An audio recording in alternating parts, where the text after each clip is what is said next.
The 10,003rd meeting of the Security Council is called to order.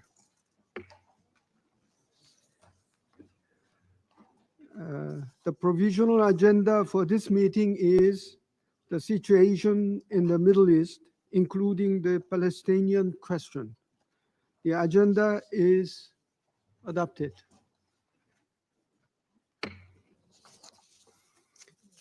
I would like to warmly welcome the Secretary General, distinguished President, ministers, and other high-level representatives present in the Security Council chamber. Your presence today underscores the importance of the subject matter under discussion. In accordance with Rule 37 of the Council's Provisional Rules of Procedure, I invite the representatives of Egypt, Kuwait, Norway, Qatar, Saudi Arabia, and Turkey to participate in this meeting. It is so decided.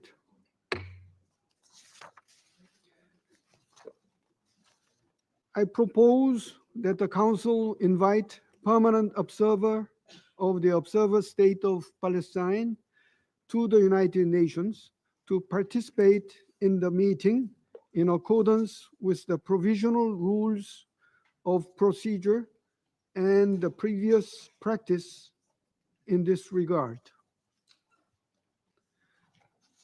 There being no objection, it is so decided. In accordance with the Rule 39 of the Council's Provisional Rules of Procedure, I invite the following to participate in this meeting.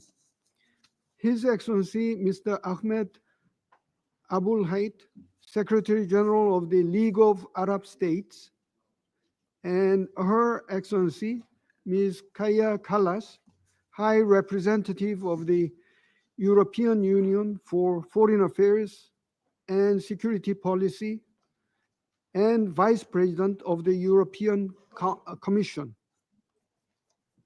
It is so decided.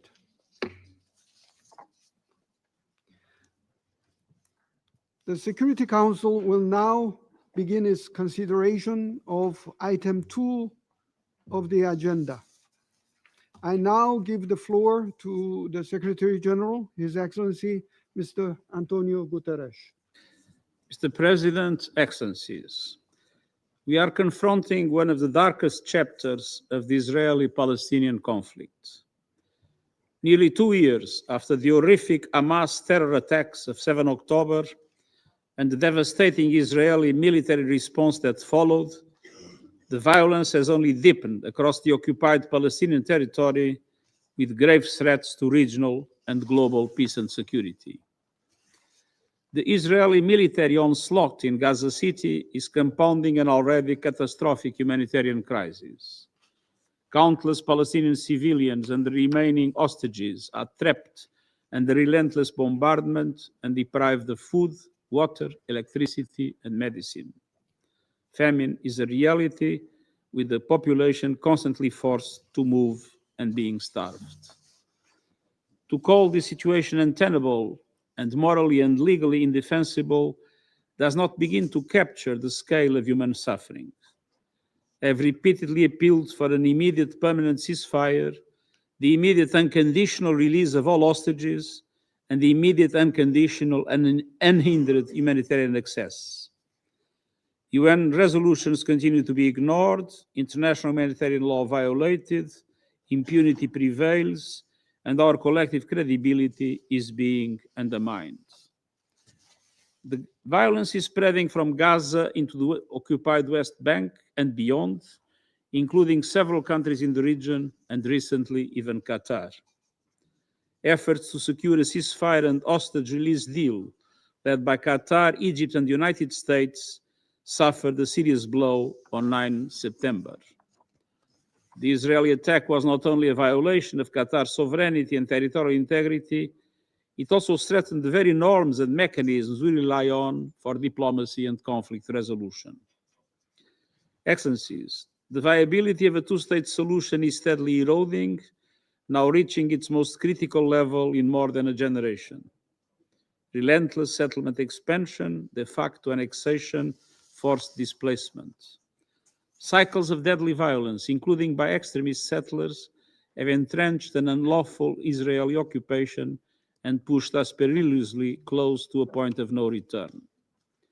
Israel's recent approval of settlement construction in the E1 area is especially alarming. If implemented, it would sever the occupied West Bank, it would sever the occupied West Bank, destroying the territorial contiguity of a Palestinian state. Israeli settlements are not just a political issue, they are a flagrant violation of international law. At the same time, the Palestinian Authority is facing an existential crisis. Fiscal, political, and institutional pressures are undermining its ability to function. Israel's withholding of clearance revenues, the suffocation of the Palestinian economy, and the sharp decline in donor aid have left the Palestinian Authority unable to pay salaries or deliver basic services. Urgent international support, financial and political, is needed to stabilize the Palestinian Authority and preserve its viability as a partner for peace. And yet, amid the darkness, a glimmer of hope emerged yesterday with the resumption of the high-level international conference on a two-state solution. I commend France and Saudi Arabia for co-chairing this important meeting and for helping to reignite political momentum. I welcome the recognition of Palestinian statehood by many more countries, including permanent members of the Council, France, and the United Kingdom. This is the clearest path to a two-state solution. Israel, an independent, sovereign, democratic, viable, and contiguous state of Palestine, living side by side in peace and security on the pre-1967 lines, with Jerusalem as the capital of both states, based on international law and UN resolutions. We must seize this momentum. The so-called day after in Gaza must be anchored in international law, reject any form of ethnic cleansing, and have a clear political horizon towards a viable two-state solution.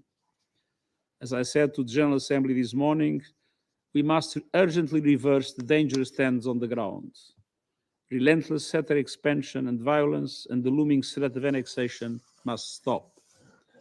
The calls of the International Court of Justice must be heeded, including for Israel to immediately cease settlement activities and end its unlawful presence in the occupied Palestinian territory. The illegal occupation must end. And we must support Palestinian institutions politically and financially to carry out essential reforms and ensure fiscal stability. Excellencies, a just and lasting peace will never be built through more violence. Peace demands a collective commitment to diplomacy, to international law, to the dignity of all people. There are actions that the Security Council must take. There are responsibilities each member of this council must uphold. We cannot let this fragile moment slip away. Thank you. I thank the Secretary General for his briefing. I shall now make a statement in my capacity as Minister of Foreign Affairs of the Republic of Korea. I thank again the Secretary General for his briefing.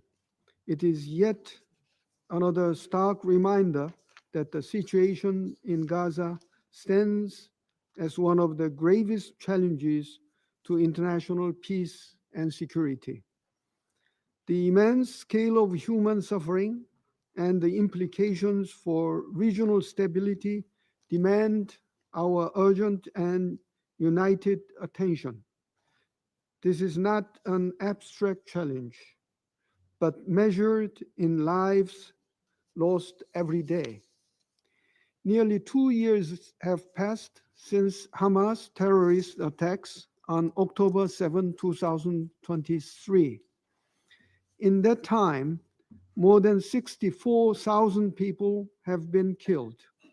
The humanitarian crisis worsens each day with people in Gaza, particularly women, children, and other vulnerable groups facing constant threats to their lives and safety.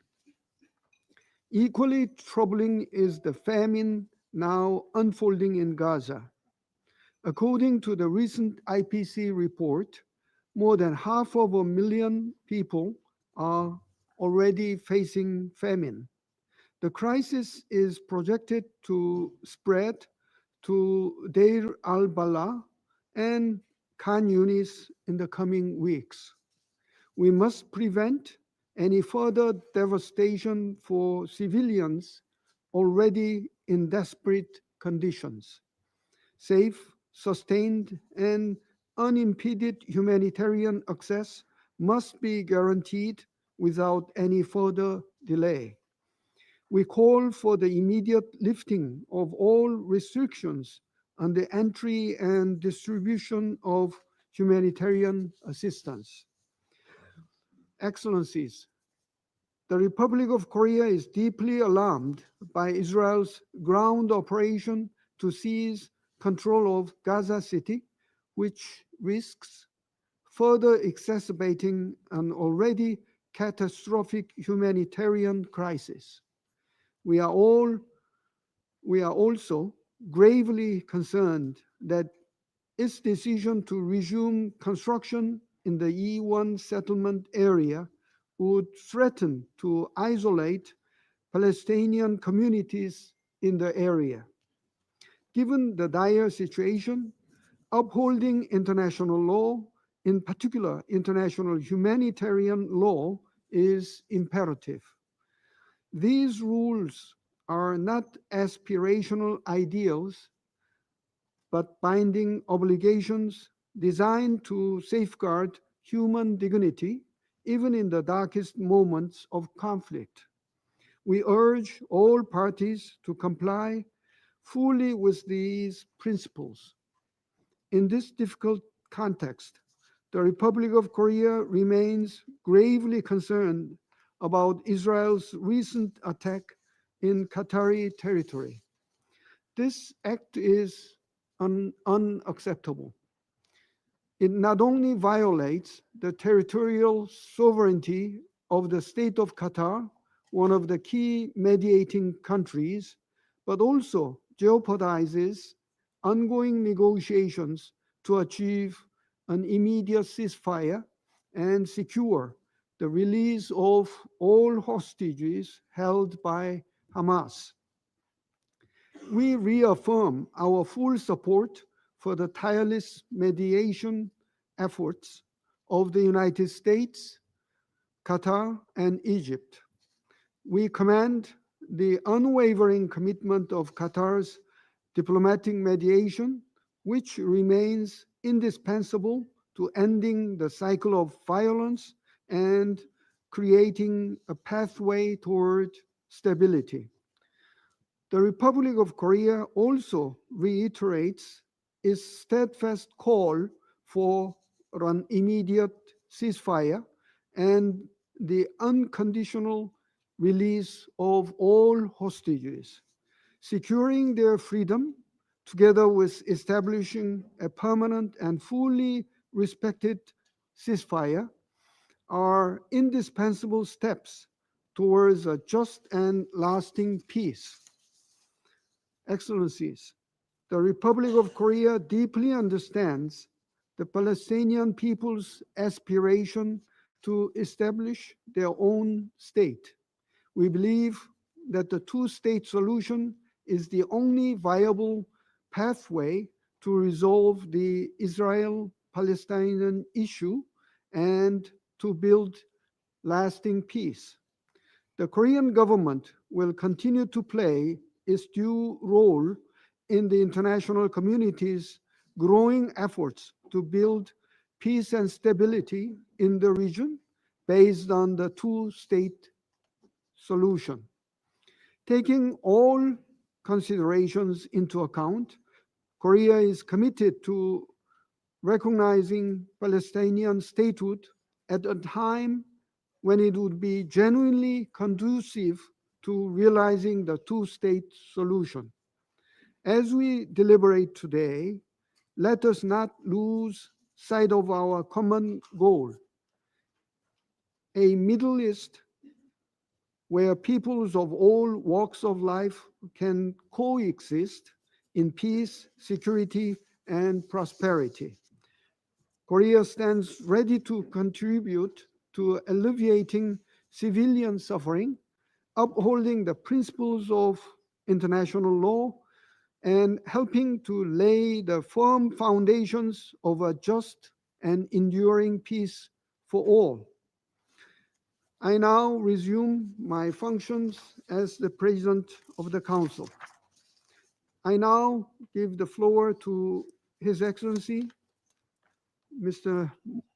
Mohammed Ishaq Dar, Deputy Prime Minister and Minister of Foreign Affairs of the Islamic Republic of Pakistan.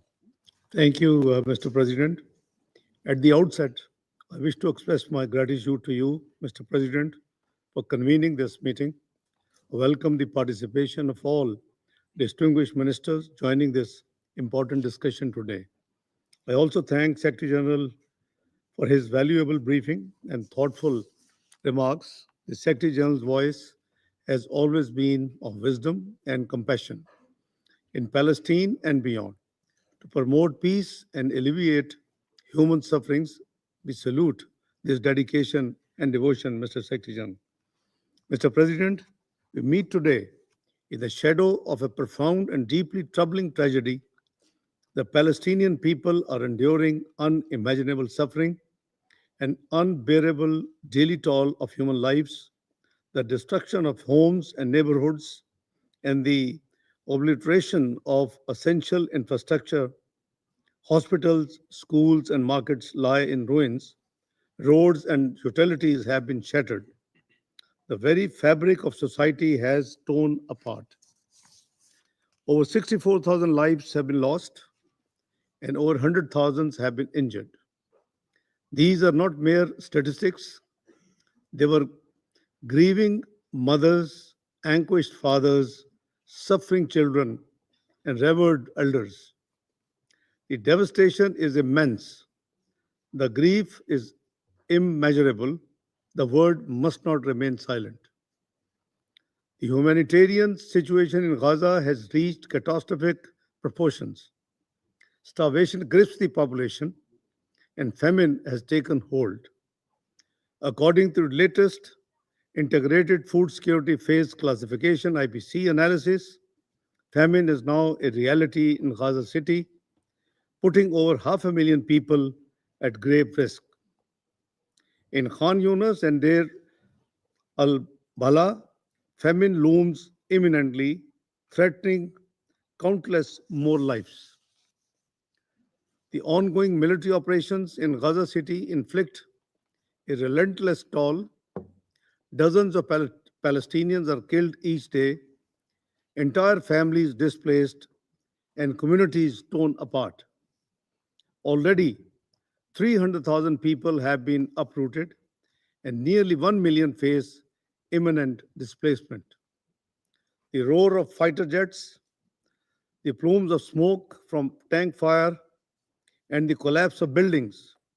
What must this relentless violence mean for women, children, and the most vulnerable? And what of the hostages caught in the crossfire, whose lives hang in the balance? Mr. President, in the West Bank, illegal settlement expansion continues unabated. The latest E1 plan is grave violation of international law and relevant UN resolutions, as well as a stark manifestation of settler colonialism in the 21st century, a blow to the two-state solution. Mr. President, the time for action is upon us. Pakistan calls for the following urgent and concrete measures. One, an immediate, unconditional, and permanent ceasefire to halt the bloodshed and prevent further loss of lives. Two, full unhindered humanitarian access to Gaza and the immediate lifting of the blockade to allow life-saving aid to reach those who are in need. Three, a categoric end to any forced displacement of Palestinians from their lands while upholding the right of return for refugees in accordance with the international law and establishing an international protection mechanism. And, Mr. President, Pakistan reaffirms its unwavering support for the Palestinian people in their just struggle for dignity, justice, and self-determination through the establishment of a sovereign, independent, and contiguous Palestinian state on pre-1967 borders with Al-Quds al-Sharif as its capital. Pakistan welcomes the two-state solution conference chaired by France and Saudi Arabia. We also commend the recent recognitions of the state of Palestine by numerous member states, a step that reflects adherence to justice and the principle of international law. Pakistan had the honor to be among the first few countries to recognize the state of Palestine following the Declaration of Independence in 1988. This positive momentum must be sustained with resolute determination, seriousness of purpose, and an unwavering commitment to achieving a just and lasting solution. Mr. President, the people of Palestine are facing a crisis of historic proportion. Their suffering is a stain on our collective conscience. Gaza has become a graveyard for the humanity as well as for the global conscience. We call upon the Security Council and the broader international community to act decisively, to uphold human dignity, to ensure accountability and deliver justice. The time for words has passed. The time for action is now. Thank you, Mr. President, and thank you all. I thank His Excellency Mr. Dar for the statement. I now give the floor to Her Excellency Ms. Tanya Fayon, Deputy Prime Minister and Minister for Foreign Affairs of the Republic of Slovenia. President, and I thank the Secretary General for his briefing and his personal commitment to this issue. Mr. President, upon entering the UN Security Council, Slovenia felt the heavy weight of responsibility of this council to uphold international peace and security, a weight that translates to upholding international law and rejecting double standards, choosing global benefit over national interests, being ready for difficult conversations with partners and instead of silence. Everyone who enters this Security Council or is a permanent member of this body should know that membership entails a responsibility to act. And it does not matter whether a threat to peace and security is unfolding in Ukraine or in Gaza. In both of these conflicts, international law is disregarded blatantly and red lines crossed persistently. Excellencies, this year we again witnessed immense numbers of deaths among civilians in armed conflicts, with many of them being women and children, lives shattered by starvation and displacement. Let us be reminded we have built a system that should prevent atrocities, and we promised a never again. Yet what we saw this year was a Security Council paralyzed by disrespect of this Council's resolutions and disregard of decisions of international courts. Colleagues, we should stand up to this. When politicians facing charges for war crimes and crimes against humanity are walking free, while judges are put under sanctions, we cannot afford to remain silent without becoming complacent. Let me be clear, when all rules and obligations of the international system we had constructed fail, this itself is a threat to international peace and security. Mr. President, Gaza has become a textbook example of failure of international community. It has become a place in which people dread the nightfall and fear what a new day will bring. Gaza has become the deadliest place for children, the deadliest place for humanitarian and medical workers, and the deadliest place for journalists. The place of first ever proclaimed famine in the Middle East, marked by continuous offensives and strikes against hospitals, schools, homes, shelters, and holy places. It is defined by death and despair, and where hostages suffer and civilians count heartbeats left. Gaza is a man-made catastrophe which is live-streamed across the globe and sustained by those acting in contradiction to everything we stand for.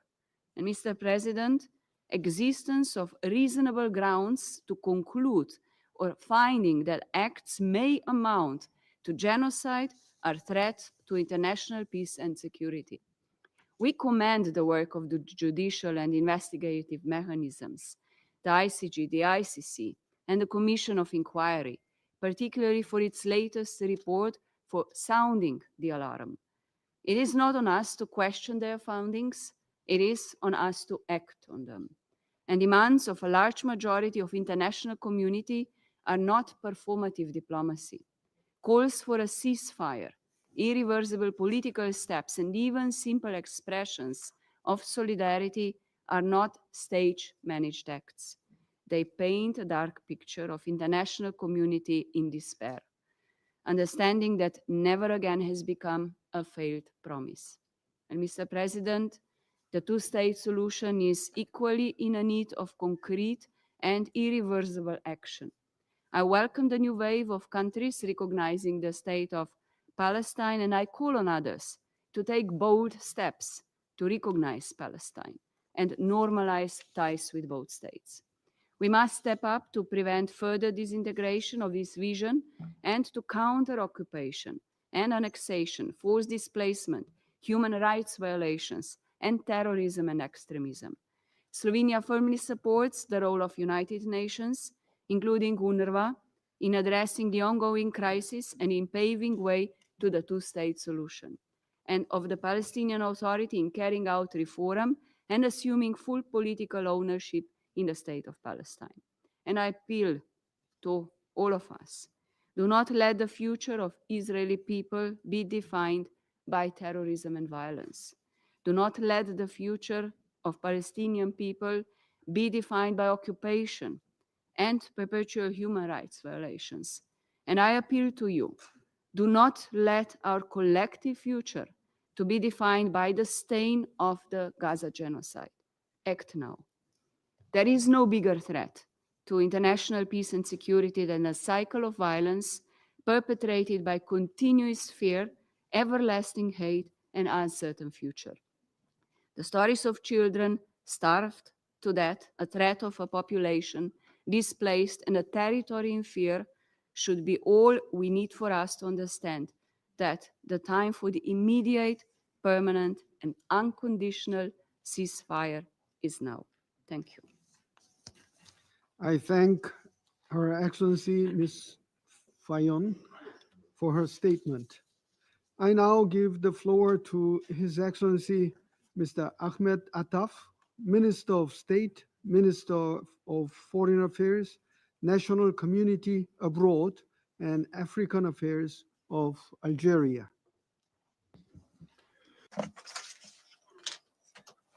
Thank you, Mr. President, for organizing this session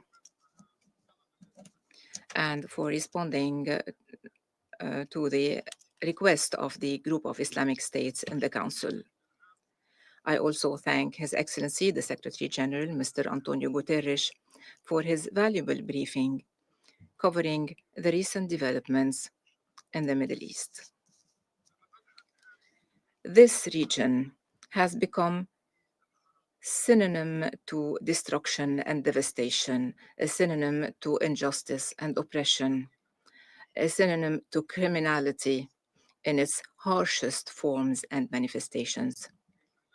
How can it not be so? While this region has known all these horrors that no other region has known for successive generations. Without any exaggeration and without any qualifications,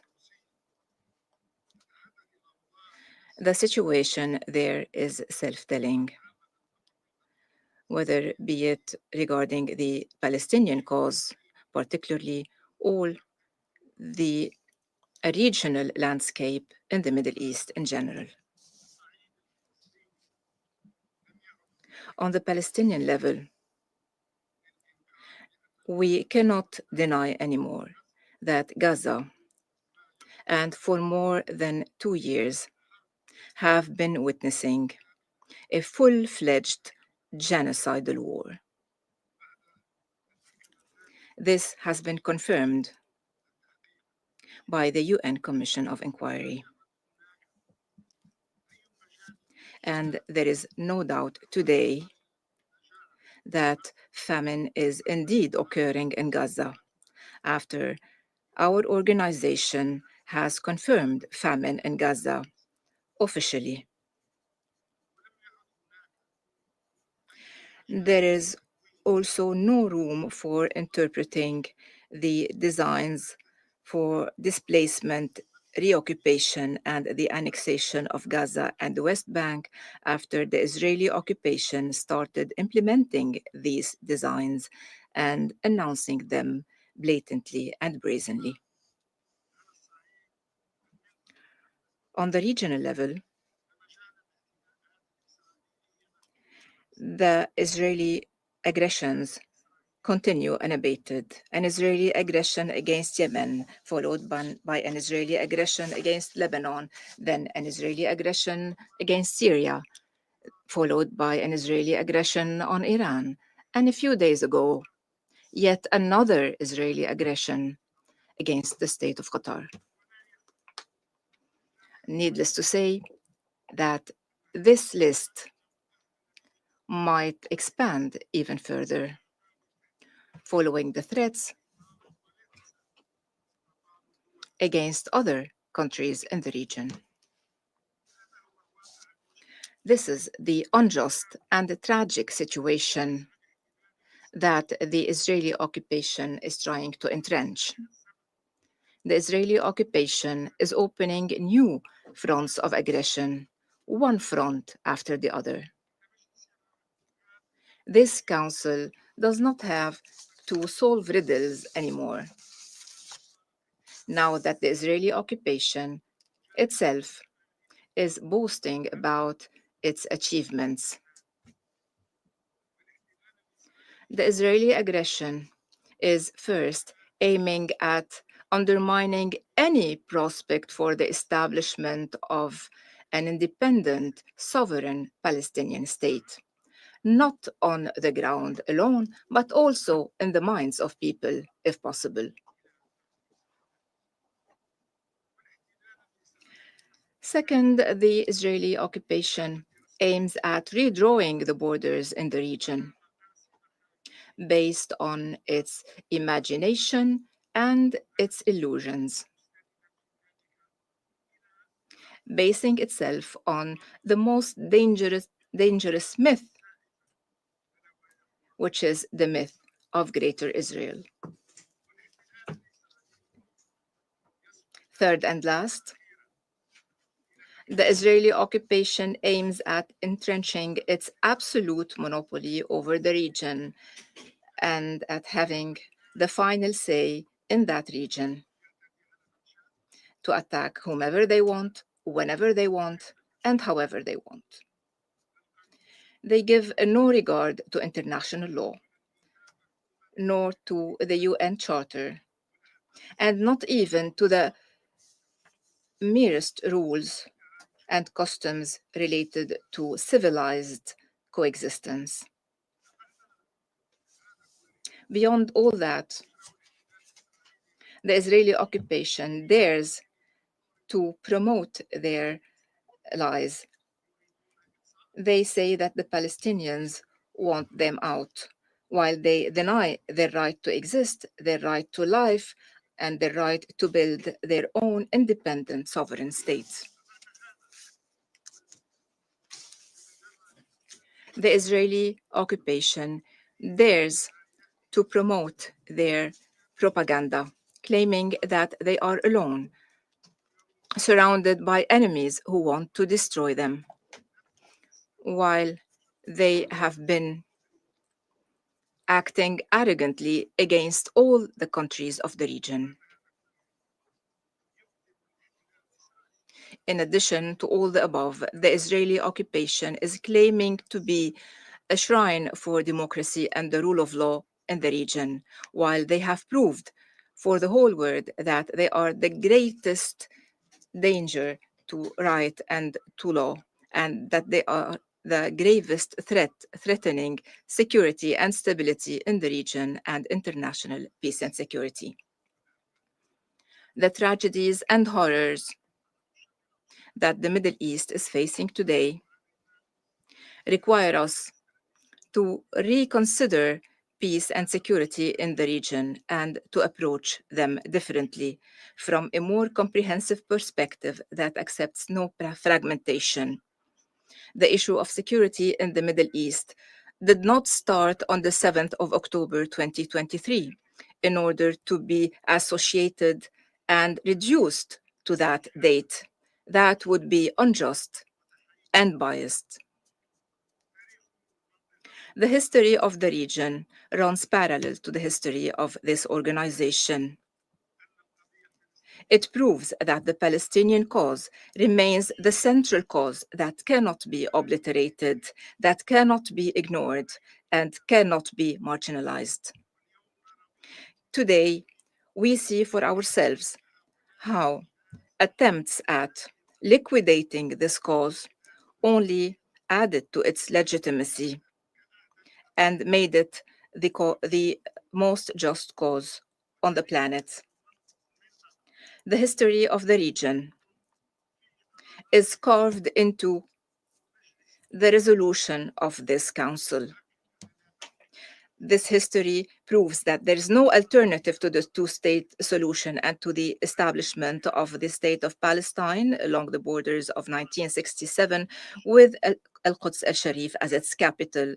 This is the just, lasting, and final settlement of the Israeli-Palestinian crisis or conflict. Today, we also see for ourselves how the designs to obliterate this state only made it more resolute through the diplomatic recognitions Algeria welcomes these recognitions and calls for strengthening them in order to grant the Palestinian state a full membership in our organization. The history of the organization is also rooted in international legitimacy.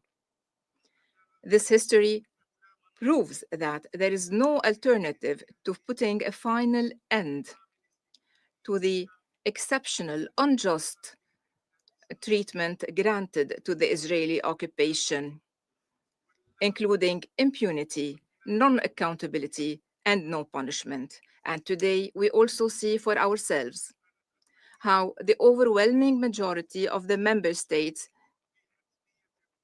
believe in the importance of dissuasion and accountability for those who believe that they are above all the rules, regulations, and laws that others are respecting. Furthermore, the history of the region also shows that security and stability in the Middle East will not be achieved if our Council does not shoulder its responsibilities. The fate of the Palestinian cause and the fate of the Palestinian people, the fate of all the countries and peoples of the region, all these fates depend on the will of this Council and on the Council's ability to impose the respect of its resolution, to impose the respect of international legitimacy, and its ability to dissuade all violations and to end impunity. Thank you, Mr. President. I thank His Excellency Mr. Attaf for the statement. I now give the floor to His Excellency Mr. Musa Timothy Kaba, Minister for Foreign Affairs and International Cooperation of Sierra Leone. Mr. President, I thank His Excellency Cho Hyun, Minister of Foreign Affairs of the Republic of Korea, for convening this meeting at the request of Algeria, Guyana, Somalia, Pakistan, and Sierra Leone. I also thank the Secretary General, Antonio Guterres, for his important briefing. My delegation commends the principled leadership of the UN Secretary General and the work of the UN teams in the field. Mr. President, the overall situation in the Middle East remains fragile and evolving. However, while some areas such as Lebanon and Syria are experiencing significantly less violence than before, the Gaza Strip and the West Bank, in contrast, are in very dire circumstances, with civilians enduring over 23 months of unimaginable and increasing violence. We recall the attack by Hamas and other armed groups of 7th October 2023 that led to the killing and taking of hostages of Israeli civilians, and reiterate our unequivocal condemnation of that heinous action, especially the taking of hostages. Sierra Leone further recalls that since the start of this conflict, the Council has remained seized of this subject, having received extensive briefings on the prevailing security, humanitarian, and political situation in the West Bank and the Gaza Strip. We regret that effort by this Council and the mediators to secure a deal that allows for the cessation of hostilities have been met with challenges.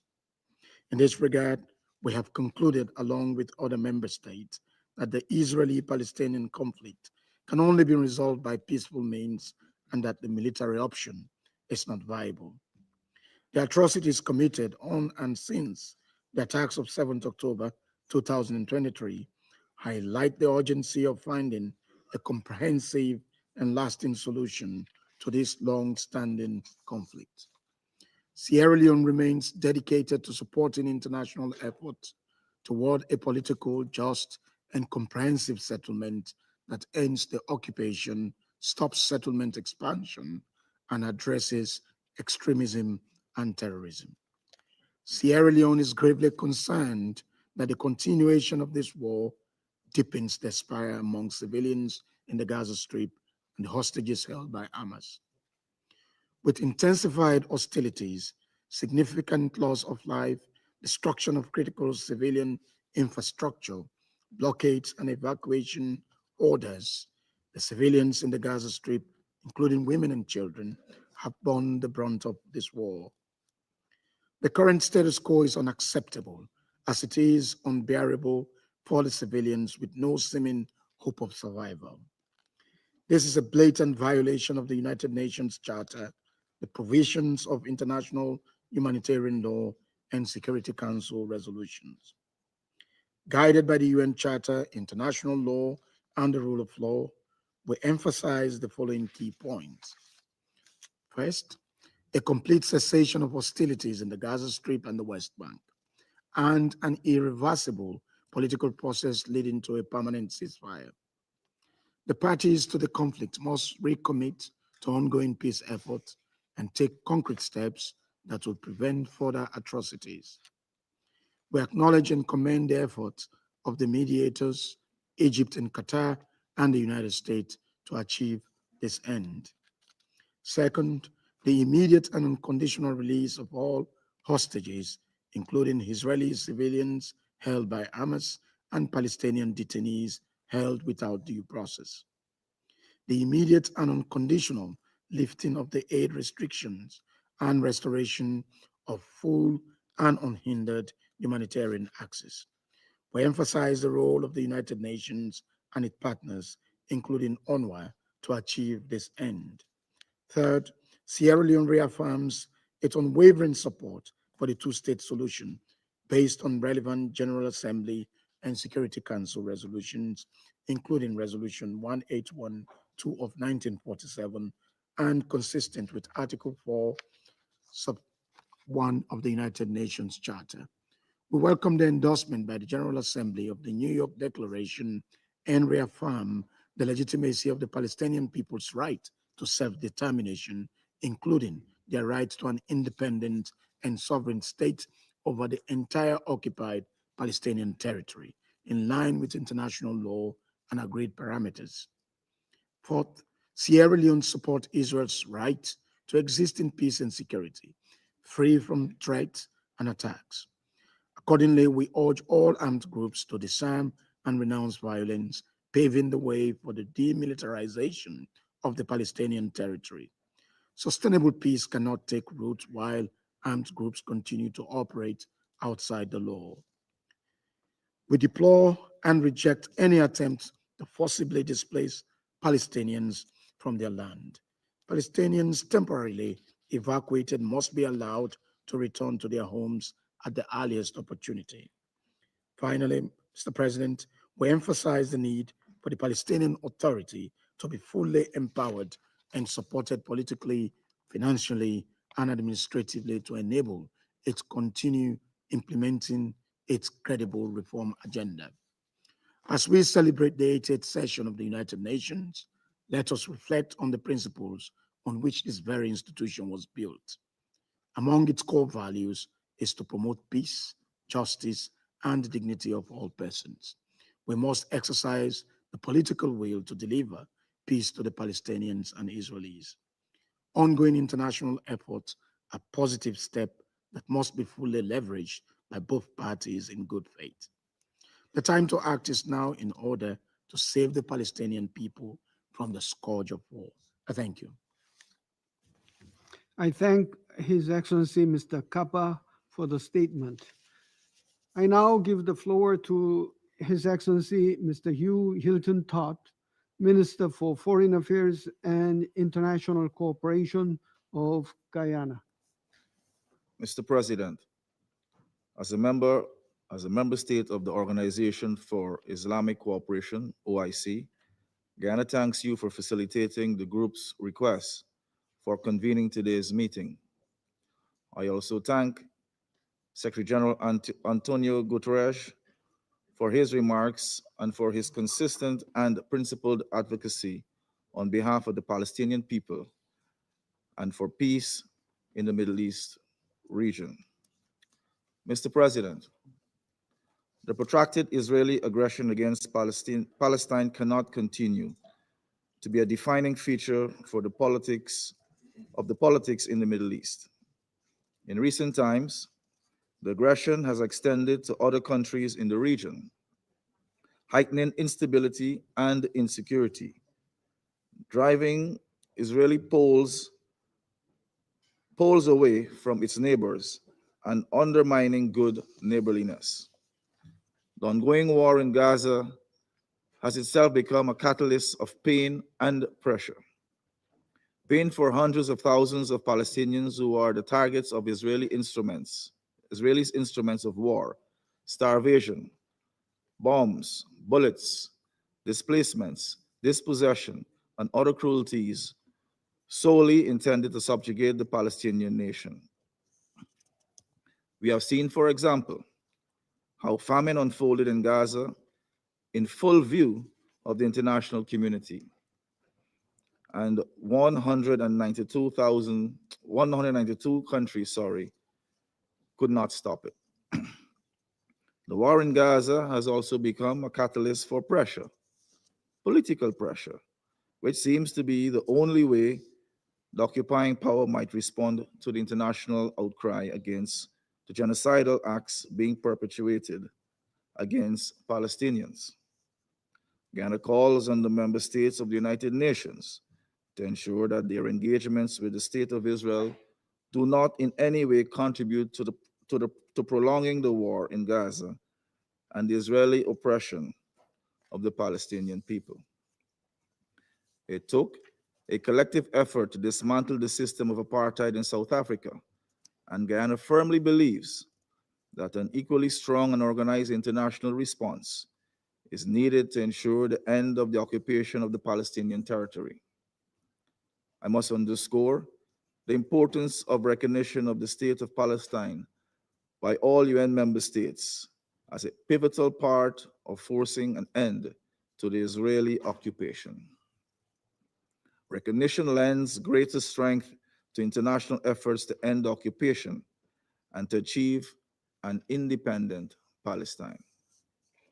On the question of the occupation, Mr. President, allow me to recall that more than 1 year ago, the International Court of Justice issued its advisory opinion confirming that Israel's prolonged occupation of the Palestinian territory is illegal under international law and must be brought to an end. The General Assembly later demanded that Israel end its occupation within a year. That is by the 18th of September 2025. That date has now passed without compliance on Israel's part. On the contrary, we have instead witnessed a series of developments that only entrench the occupation further and destroy the two-state solution. Ghana calls on Israel to respect the Charter of the United Nations, to abide by the relevant resolutions of the General Assembly, the Security Council, and other organs of the United Nations, to cease its contempt of international law, and to commit to true peace in the Middle East. Mr. President, the occupation of the Palestinian territory and the attendant ills is a historic tragedy of proportions that should shock the human conscience across the globe. Sadly, however, what we are witnessing is an othering of the Palestinian people that makes it difficult for some to see Palestinian people as they see their own people. We must all reject the othering and fight for the rights of the Palestinian people, as we would fight for the rights of our own people. The right-minded, the peace-loving, and the promoters of justice must continue to defend the Palestinian people and oppose all attempts to erase them from their homeland. I conclude, Mr. President, by reaffirming Ghana's continued commitment to the two-state solution and by underscoring our conviction that the rule of law will ultimately prevail in the decades-long question as long as all member states choose to be guided by the principles of the Charter. I also reiterate the calls we have consistently made over the last 2 years for a ceasefire in Gaza.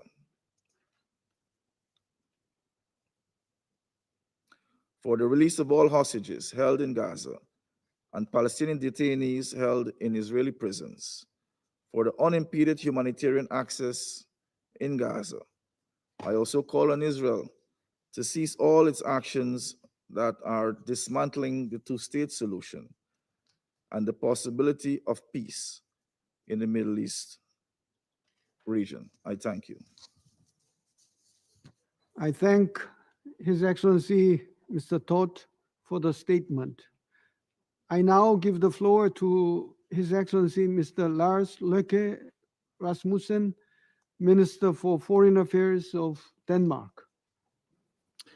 Thank you, Mr. President. At the outset, I want to thank Mr. Cho Hyun, Minister of Foreign Affairs of the Republic of Korea, for convening this meeting. And I also want to thank the Secretary General for his very insightful briefing. Through the chaos of this abhorrent war, he has consistently raised his voice and that of United Nations in support of peace. And Denmark commend this kind of leadership. And I would also like to take this opportunity to thank the tireless efforts and sacrifice of the UN staff on the ground. Colleagues, I'm speaking to you today not only as the Minister of Foreign Affairs of Denmark, and by so a politician responsible to the people of Denmark, but also as a member of this council responsible for the maintenance of international peace and security, and as a grandfather responsible to my grandchildren, who I'm totally convinced one day will ask what I did, what we did in the face of such immense suffering. Colleagues, I ask you today, how will we answer them? That we stepped up and met the challenge of peace, or that we idled in inaction and watched helplessly as the horrors unfolded? Mr. President, nearly 2 years have passed since the war in Gaza began. It was unleashed by the horrific terrorist attack by Hamas on the October 7th, an attack that tore through Israeli families, that left parents without children, children without parents, a nation wounded to its core, hostages and their families going through unimaginable suffering. Denmark has condemned this attack in the strongest terms possible, and we will continue to do so, just as we will continue to insist on the immediate and safe release of every hostage. Denmark considers itself as a long-standing friend of the people of Israel. Israel has the right to defend itself against terrorism.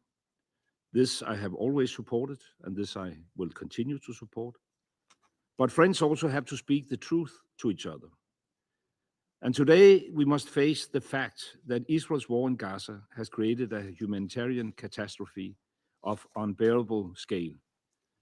Israel must comply with international law, including international humanitarian law. The human suffering in Gaza must be brought to an end, and it must happen now. Tens of thousands of civilians have already been killed, including over 18,000 children. This constitutes a classroom of children every day. It constitutes a humanitarian and human failure of unprecedented scale. We are witnessing an ongoing expanding military operation in Gaza City. Children starving with no access to clean water or medicine. Doctors forced to amputate without sedation. Mothers powerless to feed their babies. A famine unfolding before our eyes. While the World Food Programme alone has enough food to feed Gaza for months waiting at the border. This is also why Denmark, on behalf of the E10, coordinated a resolution for this council just last week. The resolution demanded a ceasefire, the release of all hostages, and that the government of Israel immediately lift all restrictions on the entry of humanitarian aid into Gaza in line with international humanitarian law. These are demands that the international community has reiterated on multiple occasions, including just yesterday in the General Assembly. And I deeply regret that the resolution did not receive the support of all 15 council members. But today, I restate these demands. Israel must change its course immediately. The war in Gaza must end. The Security Council, as the body responsible for international peace and security, should be able to make these demands. Indeed, this should be the bare minimum that we can do. But around this table, that means all of us, every single member, working in concert and common cause towards this goal. It means setting aside political differences to save lives. Last week, 14 members of this council were willing to do this. We hope that this can soon become all 15. So to our American friends, just this morning, President Trump said that we have to stop the war in Gaza immediately. He said we have to negotiate immediately to negotiate for peace. Denmark continues to support the dedicated efforts of the US, Qatar, and Egypt to mediate a ceasefire.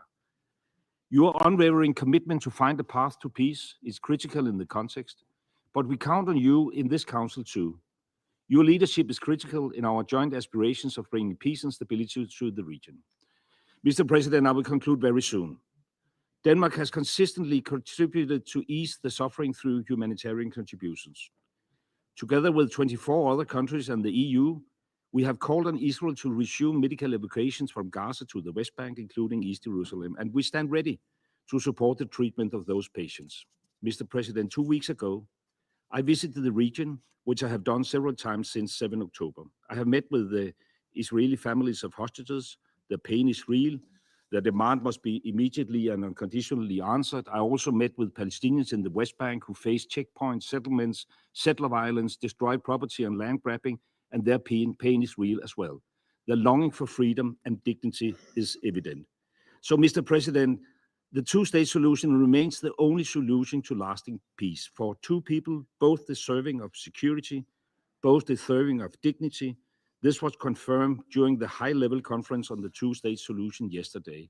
It is clear that the momentum is growing, that we are witnessing a renewed energy and enthusiasm for peace based on the two-state solution, a solution that Denmark is prepared to build on. And this is why I said yesterday, and that I repeat today, the keys to recognition of the Palestinian state should no longer lie in the hands of the Israeli government. The Palestinians themselves must become masters of their own destiny. The time for the end of this decades-long struggle is now. The only path to lasting peace is the two-state solution for both Palestinians and Israelis. Thank you. I thank His Excellency Mr. Rasmussen for the statement. I now give the floor to Her Excellency Ms. Yvette Cooper, MP, Secretary of State for Foreign, Commonwealth and Development Affairs of the United Kingdom. Can I thank the President today and also the Secretary General for the briefing at the beginning of this crucial session. Yesterday, alongside other ministers here in New York this week, I hosted a session to hear from doctors who have recently returned from Gaza. And the stories they told would stay with me forever. One told of the screams of toddlers and the scream of a toddler who she had operated on without full anesthetics, and how she hoped and prayed that he would not feel pain. Another told of the seriously malnourished pregnant women affecting their babies. And they talked about doctors and nurses whose family members were killed, but who still came back to work in hospitals in unimaginable conditions to help others. And they told of how the absolute basics of modern medicine, like antibiotics and anesthetics, things that we around this council table take for granted for ourselves and our loved ones, were unavailable, blocked and denied. And we say the words humanitarian crisis, but this is what it means: the pain and the screams of a toddler who cannot get the basic healthcare that they need.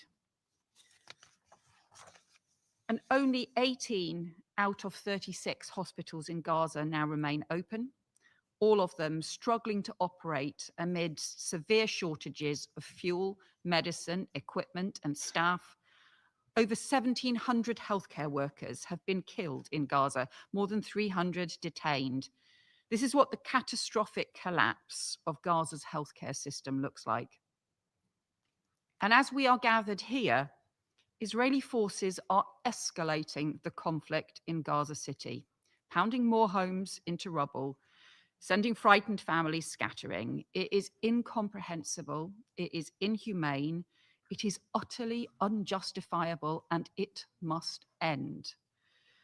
All that this action from the Israeli government will do is make a catastrophic humanitarian situation worse. More healthcare in crisis, harder than ever to get desperately needed aid to those who need it, more innocent children enduring a man-made famine, more civilians killed, but making it harder to get the remaining hostages out.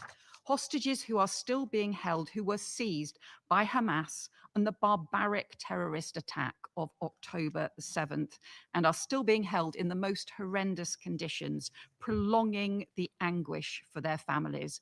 And I reiterate our condemnation of Hamas and that barbaric terrorism in October the 7th. I met with some of the UK-linked hostage families again last week. Their ask of all of us is to keep the hostages at the forefront of our minds, to do everything we can to give their loved ones the chance of coming home and to achieve the ceasefire that gives them the chance to do that. And that must be our task. We know what needs to be done. We need a ceasefire now. We need the release of all the hostages. We need the immediate restoration of aid and support for medical care. And we need a broader framework for the lasting peace. And I welcome and support mediation efforts being made by the United States, Qatar, and Egypt to seek an end to conflict and to seek peace. We know too that Gaza cannot be seen in isolation from the West Bank. The Israeli government is tightening its stranglehold on the Palestinian economy and continuing to approve illegal settlement construction, including just recently in the E1 area of East Jerusalem, which is a further blow to the viability of a two-state solution. And we urge Israel to reverse these plans. After 2 years of bloodshed, I believe the world is united in wanting this awful war to end, united in wanting all the hostages released, united in rejection of any role for Hamas in the future of Gaza or the future of a Palestinian state, united in wanting Israel to unblock aid and end the humanitarian catastrophe, united in wanting a better and more peaceful future for the region, with the reconstruction of Gaza, the dignity for its people, and a new era of relations to support their collective security. And that future must be based on a two-state solution. The UK's historic recognition of the state of Palestine this week is part of our commitment to peace, part of acting to protect the viability of the two-state solution as the only path to a just and lasting peace and to security for Palestinians and Israelis alike, part of rejecting extremist ideas on all sides, which involve too often fantasies of the destruction of the state of Israel or expulsion of the Palestinian population. We reject both of those. And part of our wider effort to work with partners on a long-term peace, not just to halt the immediate crisis, but an advance and a pragmatic plan for what comes next. None of this can happen without an immediate ceasefire, and that is where all of this has to start. One of the doctors yesterday described the impact on children of growing up in trauma and devastation. And those will be the consequences on generations to come if we do not act now. We owe it to all of those children growing up in Gaza, across Palestine, across Israel. We owe it to all of them to build a better future.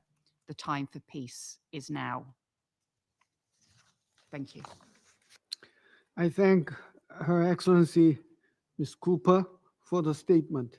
I now give the floor to His Excellency Mr.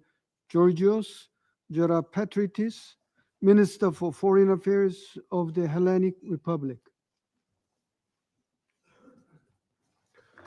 Thank you, Mr. President. I would like to thank you personally for convening this important meeting today at a very critical moment for the Middle East. Distinguished colleagues, what we have been witnessing in the Gaza Strip, words fail to describe. The humanitarian catastrophe is ongoing. For almost 2 years, the civilian population has endured conditions that are unsustainable and deeply concerning. No one should be compelled to live under such circumstances. The expansion of military operations in the city of Gaza has led to further displacement and risks, worsening an already dire humanitarian crisis. This reality endangers civilian lives. Any further escalation in Gaza, which worsens the already dramatic situation for civilians, must be avoided. The plight of children underscores the urgent need to guarantee safe, unhindered, and sustained humanitarian access at scale to all parts of Gaza, in full respect of international law and international humanitarian law. Mr. President, Greece is actively engaged in all efforts to alleviate the suffering of the people in Gaza. We have consistently provided humanitarian assistance. We have already welcomed injured children from Gaza for treatment in Greek hospitals. On another strand of effort, we voted in favor of every draft resolution that would address the crisis in Gaza, the latest demanding the lifting of all restrictions on humanitarian aid. And this past May, I stood alongside the representatives of 80 UN members here in New York, reaffirming the significance of protecting civilians in armed conflicts. Humanitarian access is crucial to alleviating the suffering of the Palestinian population. Safe access to food, water, shelter, clothing, and medicines throughout the territory must be guaranteed, and international humanitarian law must be respected. Initiatives to expand deliveries in Gaza by land, air, or sea must be further strengthened. At the same time, hostages continue to suffer horribly at the hands of Hamas.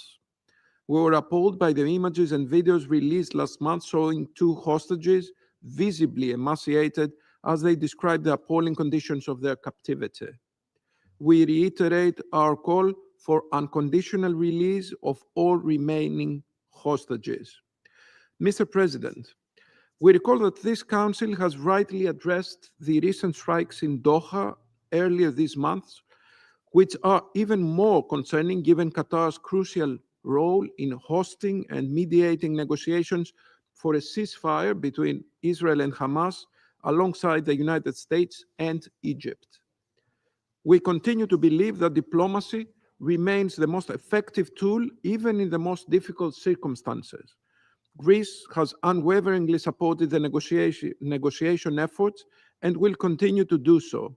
And we urge all parties to rise up to the gravity of the situation, return to the negotiating table as soon as possible, and be guided by international law. Mr. President, recent settlement expansion in the West Bank and settler violence further impair the prospects for peace. We express our profound concern over announcements on the construction of additional settlements in the E1 area of West Bank.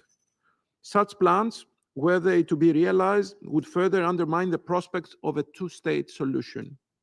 The escalation of settler violence, including against Christian communities, is a cause for grave alarm as well. It needs to stop now. Mr. President, however remote or difficult the prospect may seem today, the two-state solution remains the only viable path forward. We need to provide the Palestinian people with a credible prospect of hope for the future. This is an indispensable condition for peace, stability, and security in the region, including the long-term security of Israel. We appreciate in this vein the leadership demonstrated by France and Saudi Arabia in co-chairing the two-state solution conference.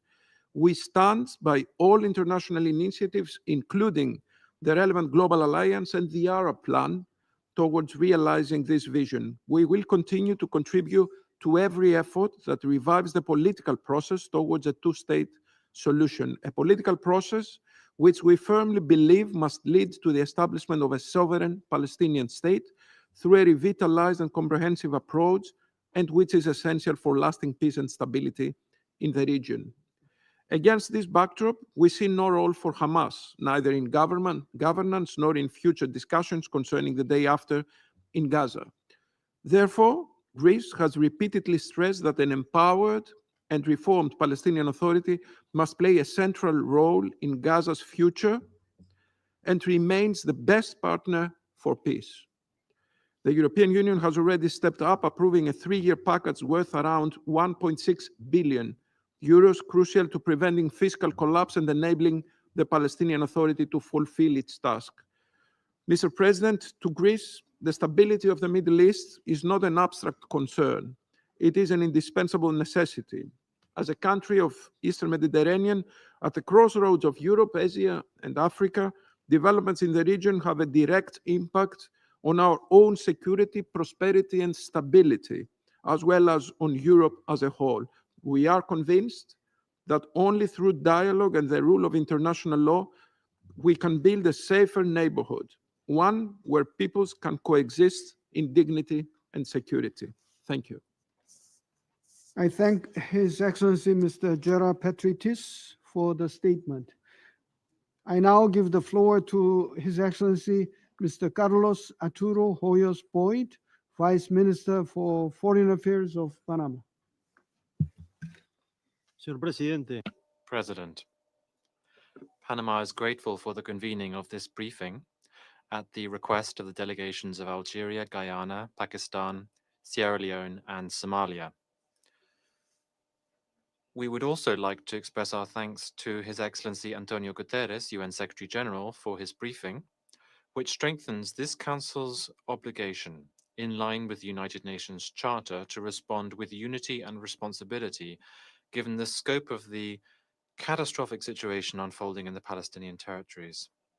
For more than 7 decades, the Israeli-Palestine conflict has been characterized by a lack of political will to resolve its root causes, paving the way only to mistrust, extremism, and violence. The consequences of this lack of political will were brutally exposed on the 7th of October 2023 with the atrocious attacks carried out by Hamas, which we strongly condemn once again, and which claimed the lives of more than 1,200 people and kidnapped another 251 people, of whom it is believed that 20 are still alive, suffering in the darkness of tunnels, deprived of contact with their families and the most basic dignity. That episode only triggered a spiral of violence that led to an unprecedented war, given its scale of devastation in the Gaza Strip.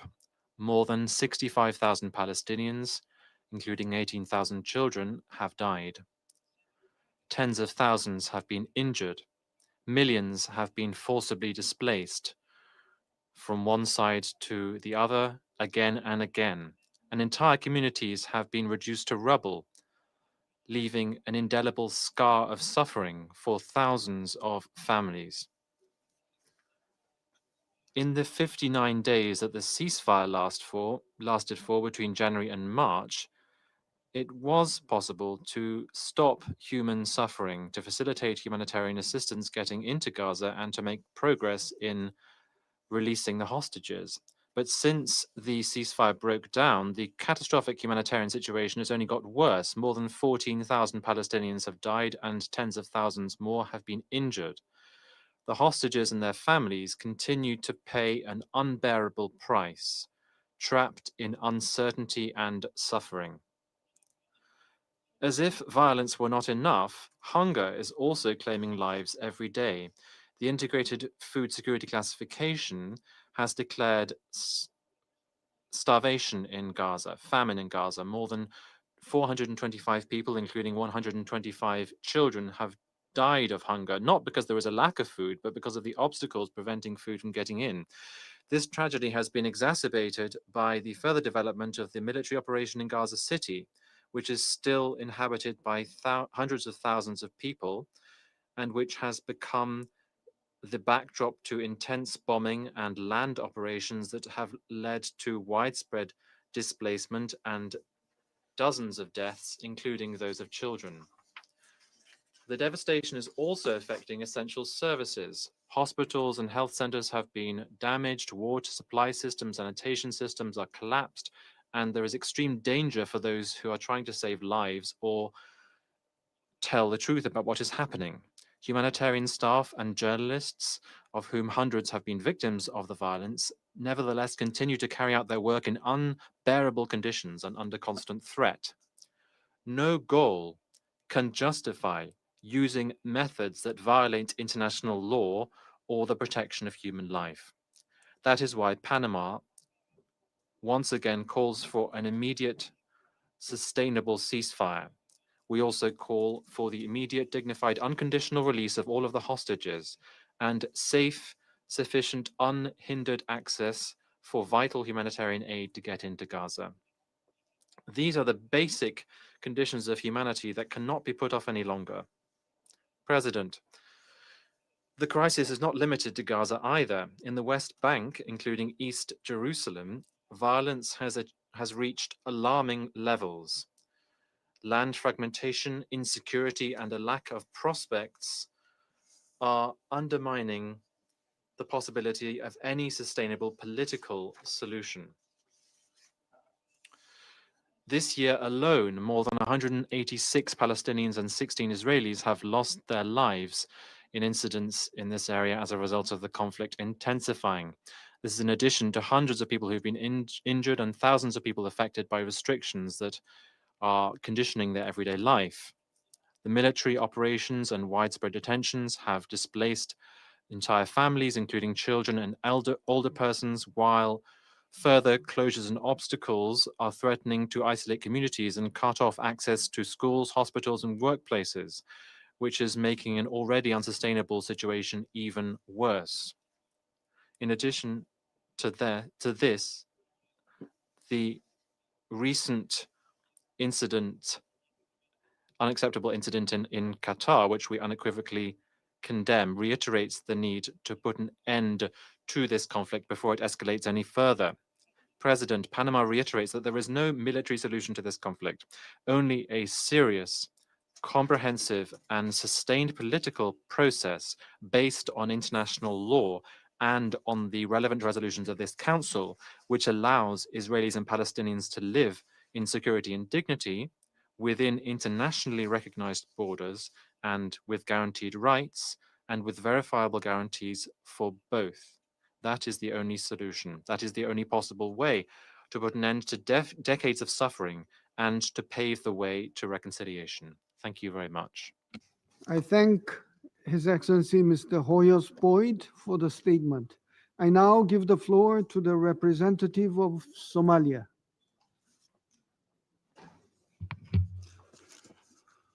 Thank you, Mr. President. At the outset, I would like to thank the Korean presidency for convening this meeting based on the request from the OIC members of this council. I would like to welcome all the distinguished ministers participating in this meeting today. I would also like to express our gratitude to the Secretary General for his briefing. Mr. President, we remain gravely concerned about the continued escalation of Israeli military operations in Gaza. As we speak, these military operations are expanding rapidly, and for the 2 million people still trapped in Gaza, it's a death sentence, literally and figuratively. Since this war began, over 65,000 Palestinians have been killed, the majority of them women and children. Last month's IPC report has removed all doubts about what's happening in Gaza. Famine is no longer looming. It is taking place now. It is taking place now in front of our all eyes. The death of children from hunger and disease is not a forecast. It's a daily reality. Let us be absolutely clear. This is a man-made disaster created through siege, blockade, and systematic obstruction of humanitarian aid. The starvation of civilians as a method of warfare is prohibited, and the use of hunger as a collective punishment is a grave violation of international law. We must act with moral clarity. The International Court of Justice advisory opinion unequivocally reaffirmed the legal obligations of all states regarding the occupied Palestinian territory. These obligations are binding and they must be enforced. The blatant disregard for these binding decisions, including the provisional measures issued in January and March of this year, is a direct challenge to the international legal order. In that regard, I would like to make the following points. First, we reiterate our call for an immediate, unconditional, and permanent ceasefire. It's clear that there is no military solution to this conflict.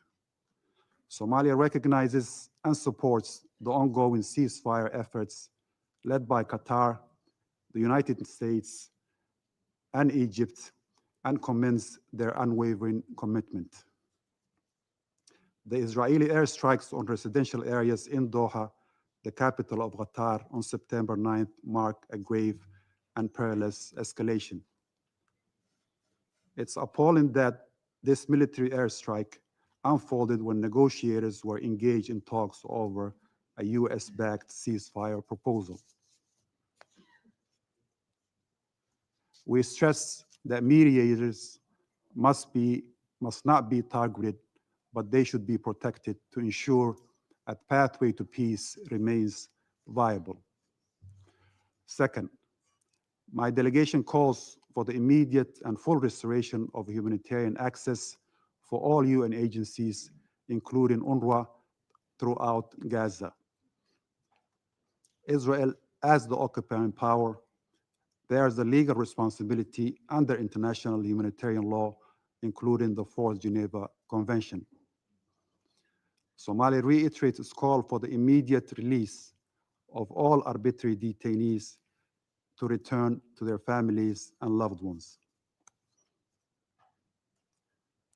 Third, we must revive a credible political track towards the recognition of the State of Palestine as full member of the United Nations, and stress the importance of the unification of Gaza and West Bank under a single Palestinian Authority. We call for international support for the reconstruction and development in the Palestinian territories, including Gaza. There's no doubt that addressing the root causes of the conflict begins with the end of the occupation and the establishment of a sovereign, independent state of Palestine with Al-Quds al-Sharif as its capital in accordance with relevant UN resolutions. In that regard, we welcome the resumption of the two-state solution conference co-chaired by France and Saudi Arabia. We commend the states who have recognized the state of Palestine and urge others to do so. Mr. President, to conclude, Somalia reaffirms its commitment to working with all partners toward a just and lasting peace in the Middle East, in line with international law and advancing the legitimate rights of the Palestinian people. I thank you. Representative of Somalia for the statement. I now give the floor to the representative of France. Merci, Monsieur le Président. Thank you, Mr. President. I would like to begin by thanking the Secretary General of the United Nations for his briefing and his commitment to supporting the two-state solution in favor of peace and security for Israel and Palestine. Yesterday, from the podium of the United Nations General Assembly at the Conference for the Two-State Solution, the President of the French Republic forcefully reminded us of what unites us: the urgency of ending the war in Gaza and giving peace a real chance. Today, at the Security Council, it is our collective responsibility to translate this demand into concrete decisions. Mr. President, France unequivocally condemns the terrorist attacks of October 7th, 2023. Nothing can justify terrorism. France also condemns the brutal attacks on innocent lives in Gaza, where hundreds of thousands of human beings have been plunged into hunger, fear, and mourning. France also rejects the unacceptable prospect of the forced displacement of the Gazan population. The expansion of the Israeli military offensive into Gaza City over the past week only inflicts further suffering on the population of Gaza. It is our duty to build a realistic alternative, faithful to our values and in accordance with international law. As famine continues to gain ground in the Gaza Strip, France is deeply concerned that this council failed to reach agreement last Thursday to call for a response to the humanitarian emergency. France's message is clear: all lives are equally valuable and all lives must be protected. The immediate and unconditional release of hostages still held by Hamas is a priority. This demand must go hand in hand with a permanent ceasefire in Gaza to end the suffering of the population in Gaza and allow for the safe, large-scale, and unhindered delivery of humanitarian aid. Mr. President, yesterday, the President of the French Republic announced France's recognition of the State of Palestine. This gesture reflects a profound conviction: the security of Israel and justice for the Palestinians are inseparable. They can only be guaranteed through the coexistence of two sovereign and democratic states living side by side in peace and security, with Jerusalem as their capital. This decision, shared by many other countries, opens a political path that we must consolidate. This path is structured around a roadmap, the New York Declaration, which France, along with Saudi Arabia and many partners, submitted and had adopted by the General Assembly, thanks to the support of 142 states. This roadmap is based on two essential stages. The first, the emergency phase, aims to secure the release of hostages, the cessation of hostilities, and large-scale humanitarian access. We call on all parties concerned to resume negotiations as soon as possible and in good faith. In this regard, we commend the tireless mediation efforts of Qatar, Egypt, and the United States. The second stage is stabilization and reconstruction. A transitional administration excluding Hamas must be established in Gaza under the auspices of the Palestinian Authority, supported by the international community. It must ensure security, undertake the effective disarmament of Hamas, and address the urgent needs of the population. France, together with its European partners, stands ready to contribute, including through participation in an international stabilization mission to be decided by this council at the appropriate time. This process also requires renewed and reformed Palestinian governance, fully implementing the commitments made. It also requires clear choices from Israel in favor of negotiation and respect for international law. The European Union, along with France, will condition its future cooperation on these commitments. Mr. President, the alternative is simple. Either we preserve the possibility of two states, and with it, peace, or we allow a permanent conflict to take hold with disastrous consequences for the region and beyond. France calls on this council to act with the determination and sense of responsibility that is incumbent upon it. History will judge our ability to seize this moment. Thank you.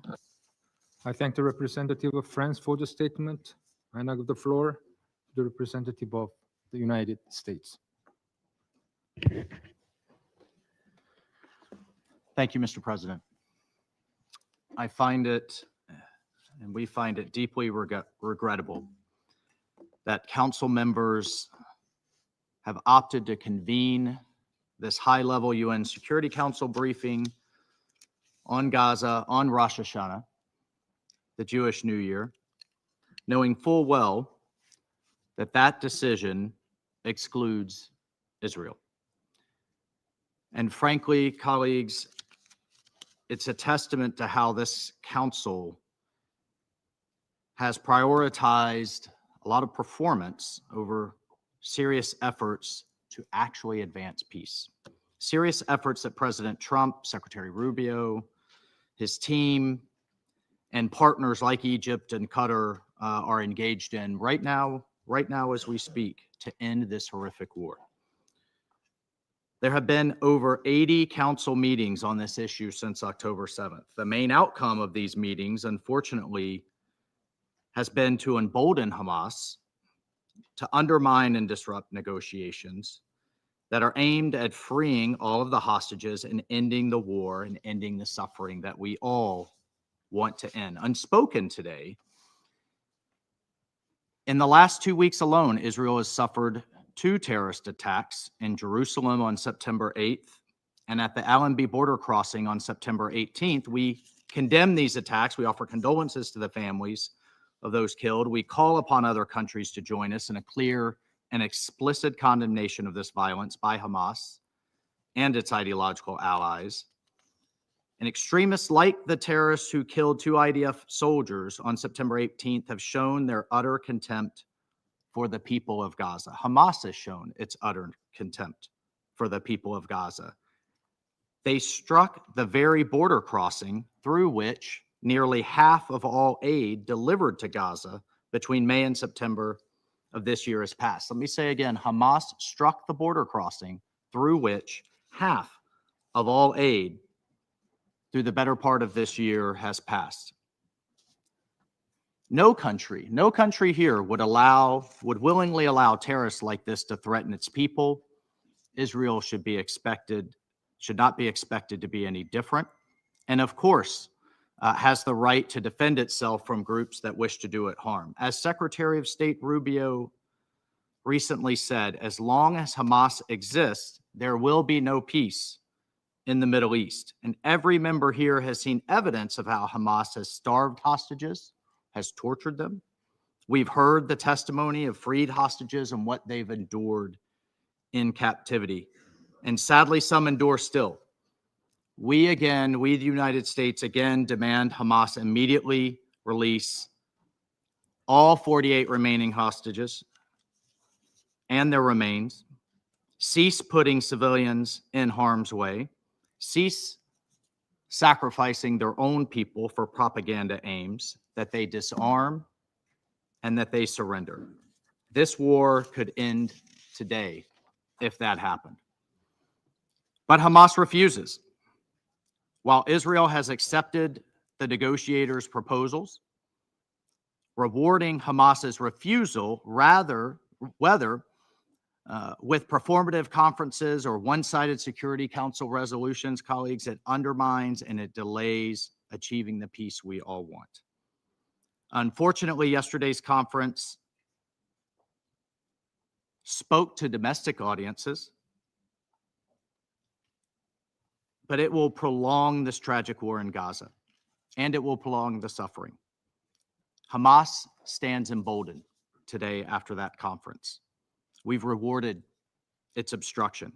We've undermined efforts to achieve peace in both the short and the long term. Unilateral recognition statements do not alter the reality on the ground. It does not alter the fact that there is not a Palestinian state to recognize. And at this point, there is no credible Palestinian partner for peace. The Palestinian Authority leaders from Ramallah are absent from New York this week because they failed to meet their Oslo commitments.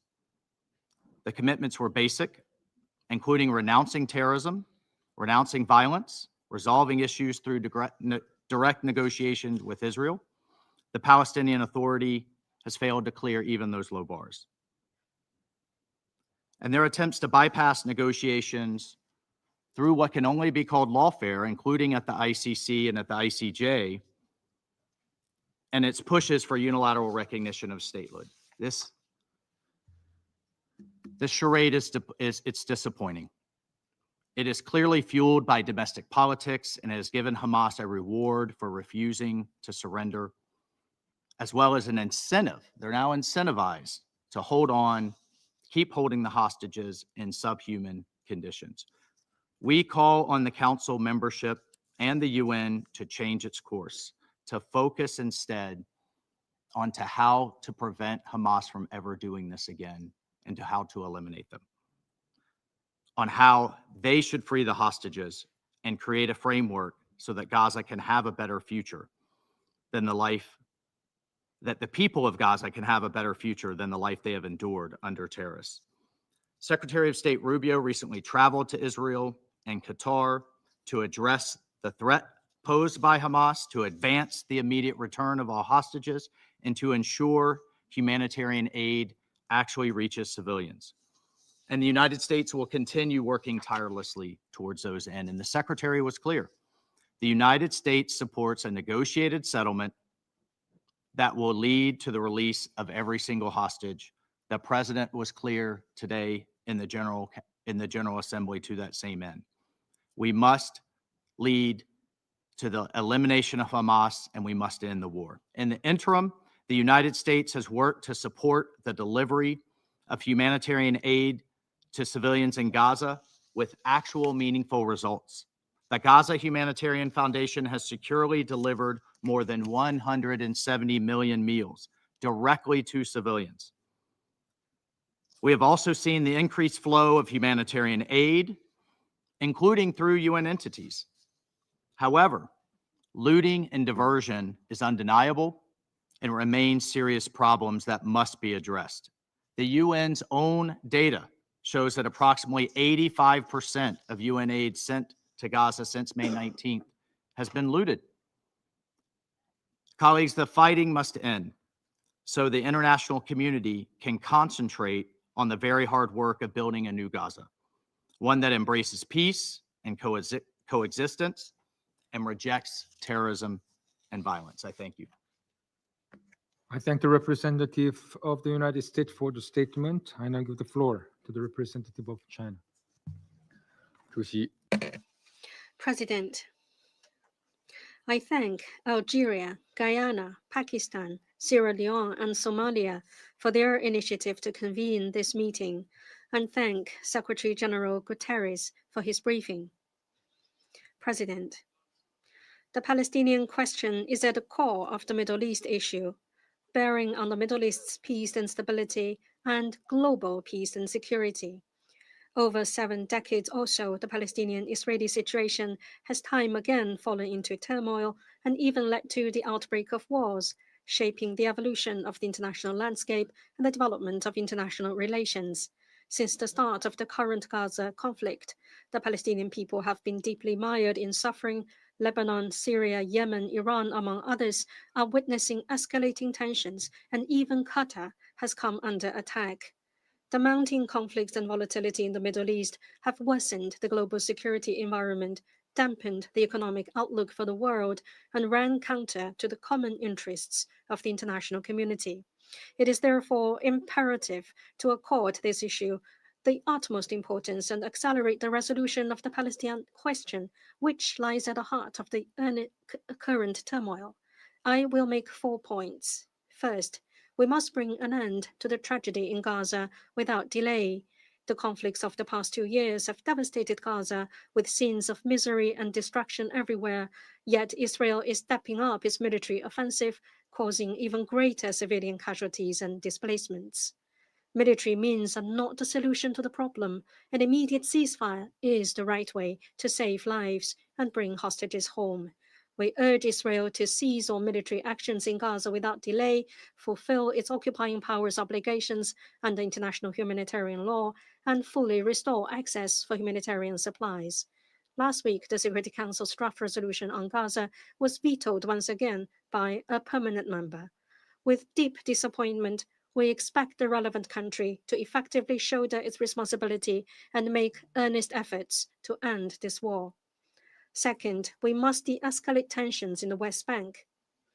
Israel continues to expand settlements in the West Bank, forcibly demolish Palestinian structures, conduct frequent searches, arrests, and raids, and condone settler violence. The occupying power has recently approved and advanced the E1 settlement plan. This dangerous act gravely violates international law and Security Council resolutions, undermines the territorial contiguity of Palestine, and erodes the foundations of an independent Palestinian state. We call on Israel to immediately cease all settlement activities, curb settler violence, and lift restrictions on Palestinian economic activities. Third, we must rectify the historical injustices suffered by the Palestinian people. Israel has long established itself as an independent state. The Palestinian people, however, remain without a homeland. This is the root of the problem. The two-state solution as the only viable way to solve the Palestinian question is irreplaceable and must not be denied. Yesterday, the Younger High-Level International Conference on a Two-State Solution once again issued a strong call in support of the two-state solution. A number of Western countries have recently recognized the state of Palestine one after another. The international community should sustain the current momentum, strive to revitalize the prospect for the two-state solution, and support the early establishment of an independent Palestinian state and its early admission as a full member state of the United Nations. Both Gaza and the West Bank are inalienable parts of the Palestinian territory. We must resolutely oppose unilateral actions that undermine the foundations of the two-state solution. Any day-after governance and reconstruction arrangements must respect the will of the Palestinian people and uphold the legitimate rights of the Palestinian nation. Fourth, we must maintain peace and stability in the Middle East. From the onset of the current Gaza conflict, there has been frequent abuse of force and military adventurism, which have triggered profound changes in the regional landscape. The Middle East is once again standing at historical crossroads: relaxation or escalation, dialogue or confrontation, peace or war. These are the choices that the regional countries and us, the international community, should make collectively. We call on all parties to effectively respect the sovereignty, security, and territorial integrity of countries in the Middle East. We call on Israel to earnestly respect the rights to survival and development of the people in the Middle East, and call on countries in the region to prioritize long-term peace and security, uphold the vision of common security, resolve differences through inclusiveness, address conflicts through dialogue, come together to shape a regional order based on equity and justice, and jointly build a future of peaceful development in the region. President, China always upholds fairness and justice on the Palestinian question and always firmly supports the just cause of the Palestinian people. Chinese President Xi Jinping has put forward in succession the Global Security Initiative and the Global Governance Initiative, contributing a Chinese plan to resolve conflicts and hotspot issues, maintain international peace and multilateralism, and enhance global governance. This also provides important guidance for addressing Middle East issues. Guided by these initiatives, China is committed to working with the international community to promote a ceasefire, alleviate the humanitarian catastrophe, implement the two-state solution, and ultimately achieve a comprehensive, just, and lasting solution to the Palestinian question, so that both Palestinians and Israelis may live in peace and happiness, and the Middle East may embrace a future of lasting peace, stability, and shared prosperity. Thank you, President. I thank the representative of China for the statement. I now give the floor to the representative of the Russian Federation. Mr. President, we thank the Secretary General for his report on the situation in the Gaza Strip. We welcome the participation in today's meeting of the foreign ministers of regional states and relevant international organizations. The crisis in Gaza, whose scale in terms of civilian casualties has surpassed any conflict in recent decades, has led to escalation throughout the entire region, with violent flare-ups in a number of neighboring countries. In this context, we understand the desire of our Middle Eastern partners to speak out on this urgent issue that directly affects each of them. Colleagues, in recent weeks, a number of major developments have taken place at the UN regarding the Middle East, clearly reflecting growing solidarity among the international community regarding the fact that what is happening in Gaza due to Israel's actions, regardless of the justifications for those actions, is unacceptable and cannot continue. Last Thursday, 14 members of the Council voted in favor of a draft resolution demanding an immediate and unconditional ceasefire, the release of all hostages held by Hamas, the lifting of the severe humanitarian blockade of Gaza, and the provision of safe and unhindered access to those in need. Unfortunately, the United States blocked that resolution, using its veto for the 7th time on this issue. A little earlier, however, the Council did manage to agree on a statement, albeit a very general one, condemning Israel's attack on the sovereign state of Qatar. The UN has so far failed to stop the bloodshed in Gaza or to compel Israel to return to the path of a two-state solution. However, over the past 2 days during the international conference at the General Assembly, important symbolic steps have been taken, with a number of countries recognizing Palestinian statehood. This is a belated but extremely important signal to Israel's military and political leadership, a signal that justice for the Palestinian people must be restored. Sadly, it took nearly 2 years of Israeli operations in Gaza and over 65,000 civilian Palestinian deaths for this to happen. Recognition of the Palestinian state is not a favor to Ramallah. It is a historic duty owed to the Palestinian people, one that should have been fulfilled nearly 80 years ago. Russia has been calling for this for decades. Let me remind you that the USSR recognized the state of Palestine back in 1988.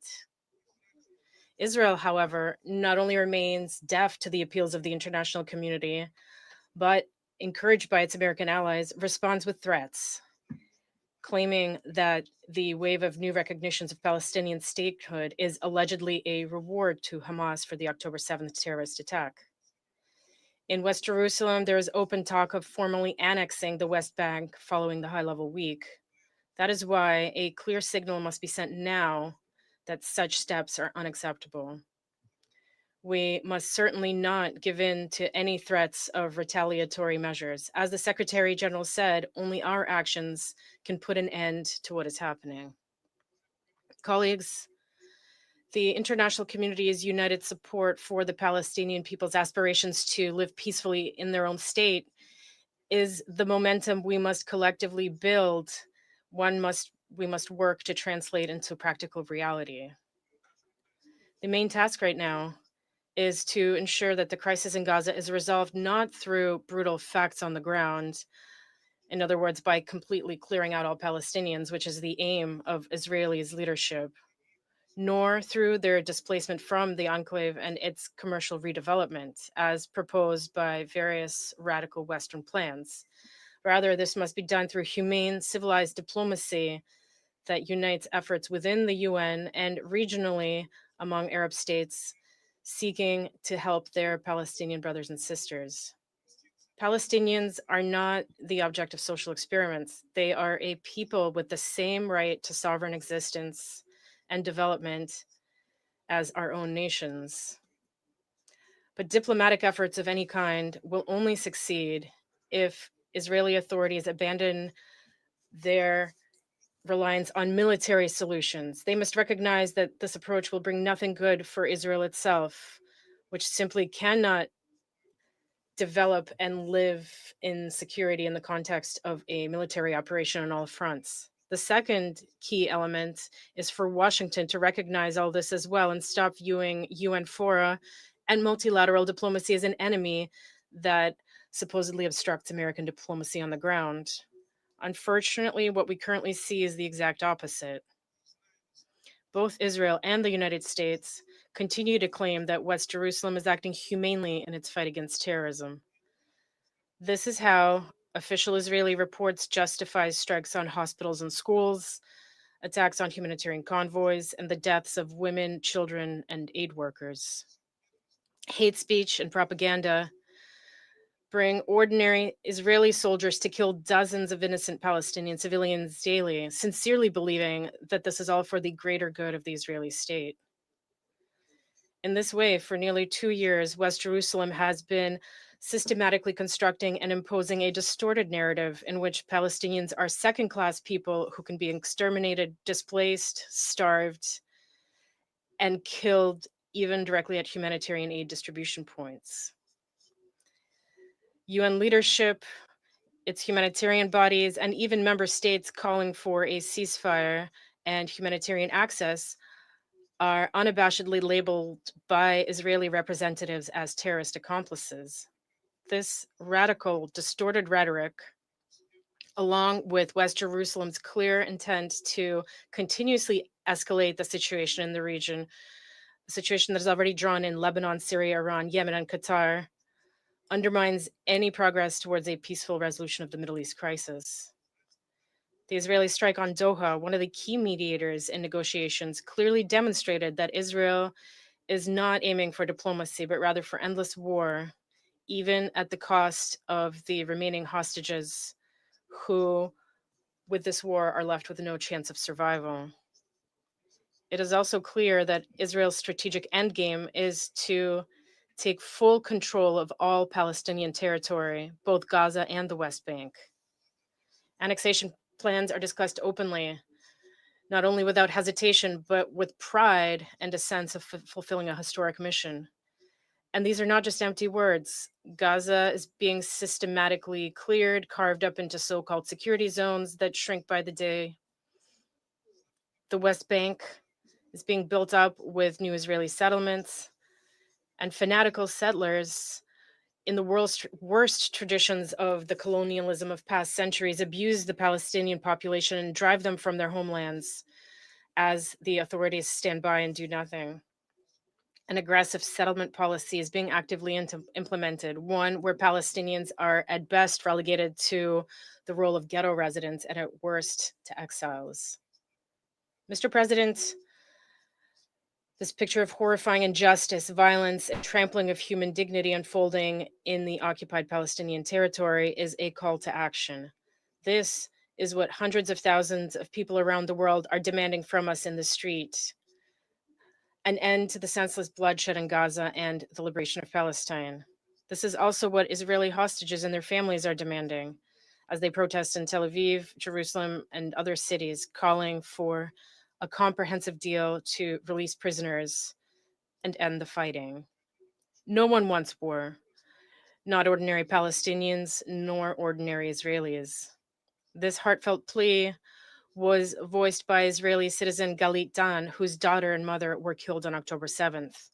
She said, "I don't want revenge, I want hope in the name of those who have lost everything and those who can still be saved. Please stop the war."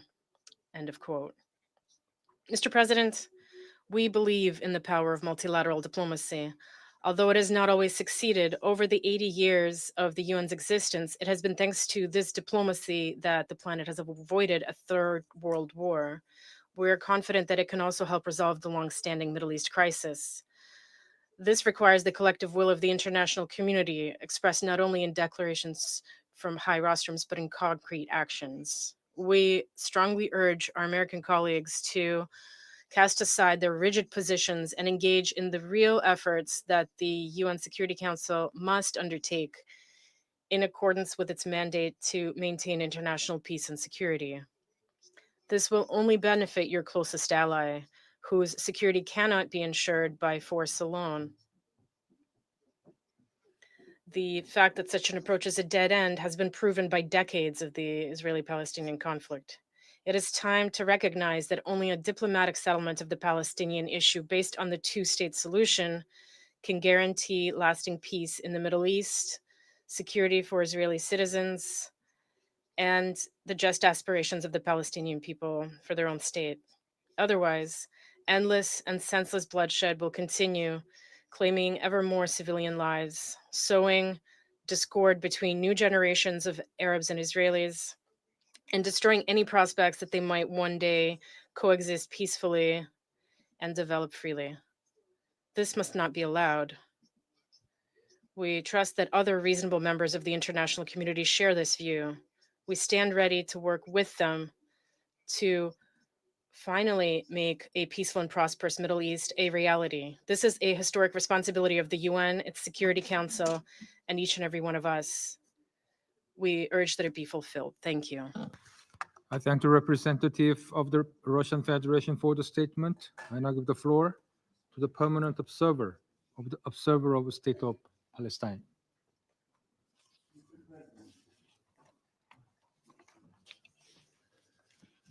Allow me at the outset to thank the Korean presidency of the Security Council for convening this important meeting, and to thank the OIC countries, members of the Council, for requesting this meeting to highlight the horrific situation in Gaza as world leaders meet here in New York. I also want to thank the high-level representatives participating in this meeting.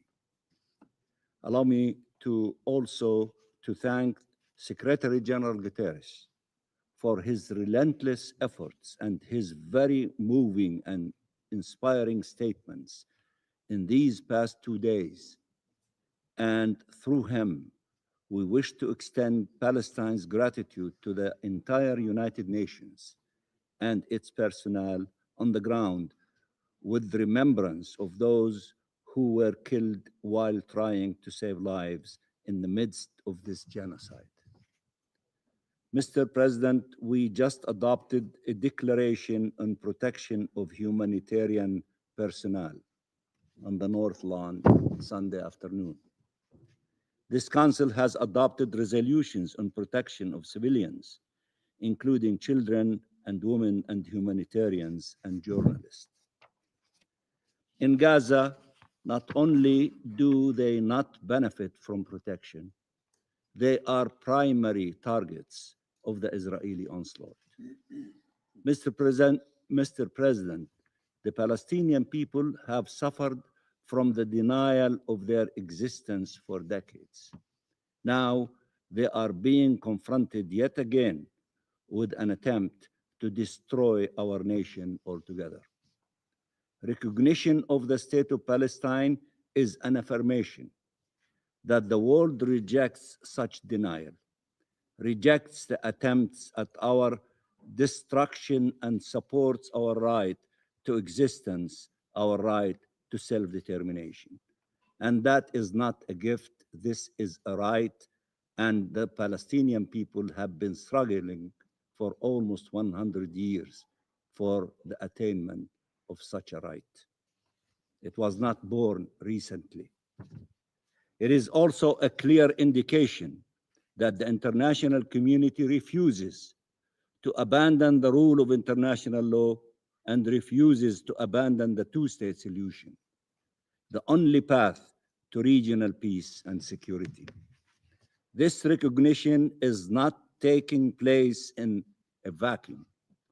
It is an integral part of the international mobilization to end this horrific war and move towards peace. The New York Declaration, adopted in the General Assembly by the historic high-level international conference co-chaired by Saudi Arabia and France, charts a clear path to the independence and sovereignty of the State of Palestine, living side by side in peace and security with Israel, based on the relevant UN resolutions. And while all eyes were turned towards New York yesterday, as President Macron took to the podium to announce the historic decision to recognize the State of Palestine alongside other countries, including the United Kingdom, all minds and hearts were turned towards Gaza. Ending the genocide in Gaza is the utmost priority, one that can suffer no delay, one that requires resolute action. Only an immediate ceasefire can save lives, the lives of 2 million Palestinians, children, women, and men, the lives of 20 Israeli hostages. The slaughter must stop. The destruction must stop. The occupation-made famine must be brought to an end without delay. Israel must fully withdraw its forces, and the Palestinian people should have freedom and dignity. We support the mediation efforts by the US, Egypt, and Qatar, and condemn yet again the Israeli strike on the territory of Qatar, a key mediator, as it was convening a meeting to advance a ceasefire agreement and this never-ending regional escalation. Mr. President, nothing justifies delaying such a ceasefire that is the only way to stop the bloodshed, release the hostages and prisoners and human remains, and allow unhindered humanitarian access. We need decisive actions to deter the prolongation and escalation of this war, and we thank the countries who have undertaken such measures. The Council has a sacred mandate in this regard that it has been prevented from honoring. I thank Algeria and the E10 for relentless efforts and for putting forward last week a draft resolution to yet again pursue such an immediate and unconditional ceasefire. And I thank the 14 members of this council who supported such a draft resolution that was blocked by a veto. Mr. President, the New York Declaration foresees the deployment of an international stabilization mission upon invitation by Palestine and mandated by the Security Council to protect the Palestinian people, uphold the ceasefire, support the Palestinian National Authority security forces, and provide security guarantees to all. This must be supported. The Gaza Strip must be reunified with the West Bank under the Palestinian Authority as reaffirmed repeatedly by this Council. We call for your support to our policy of one Palestinian state, one Palestinian government, one law, and one gun. The Arab OIC reconstruction plan must be implemented without delay. Our people urgently need recovery, need food, water, medicine, and care, need shelter, need healing. We are ready to work with the international community, with the United Nations, leading humanitarian efforts, including UNRWA, to make this happen. We are ready to work with the US administration. Our president reiterated that yesterday in the General Assembly, and I will not react to the falsification of our record by the new PR, the new ambassador of the United States. We will work with this administration, with Saudi Arabia and regional actors, France and international partners, and the members of this council to advance these goals for peace. Mr. President, Palestinians are not lesser beings. We are entitled to life and liberty and dignity. The horrors inflicted by Israel upon our people in Gaza can have no justification. Colonization and occupation have no justification. We are not condemned to live under perpetual occupation, nor are Palestinians and Israelis are condemned to perpetual war. We are committed to peace in words and deeds, and we will honor our obligations. But Israel must also be made to respect its obligations. It is not only one-way street. No genocide, no dispossession, no forcible displacement, no colonization, no annexation, no occupation. A change in long overdue and sea change we are seeing across the world in support of Palestinian self-determination and independence, in support of peace and security, must lead to a fundamental change on the ground. Save Gaza, save Palestine, save peace. Thank you, Mr. President. I thank the permanent observer of the Observer State of Palestine for the statement. I now give the floor to His Excellency Mr. Jonas Gahr Støre, Prime Minister of Norway. Thank you, Mr. President. I have requested to speak in order to make three essential points about the horror that we are witnessing in Palestine. So let me address them. First, we join others in expressing our deepest concern about Israel's expanded military campaign ongoing in Gaza as we meet. We reiterate our call for an immediate ceasefire, drastically improved humanitarian access, and the unconditional release of remaining hostages. Second, while this crisis requires immediate action, it is just as important to lay the foundations now for the day after the war and for the end to the conflict. As the conference yesterday made clear, the overwhelming majority of member states of the United Nations consider the two-state solution the only credible basis for peace in the Middle East, peace for Israelis and peace for Palestinians. Mr. President, my capital city, Oslo, is in many ways synonymous with those efforts thanks to the Oslo Accords that created the Palestinian Authority back in 1993. Ever since, my country has worked towards one goal: peace, security, and dignity for the Palestinians and the Israelis, living side by side in two sovereign states, enjoying the rights and obligations that follow from the Charter of the United Nations. Norway recognized the state of Palestine in May last year. That was a hand to those on both sides who seek peaceful solution. And I need to say on behalf of those who recognized Palestine yesterday, doing so is turning the back on terror. It is turning the back on Hamas. It is taking the voice away from them and handing it to the peaceful part of the Palestinian overwhelming majority who want to live with rights and obligation under the Charter.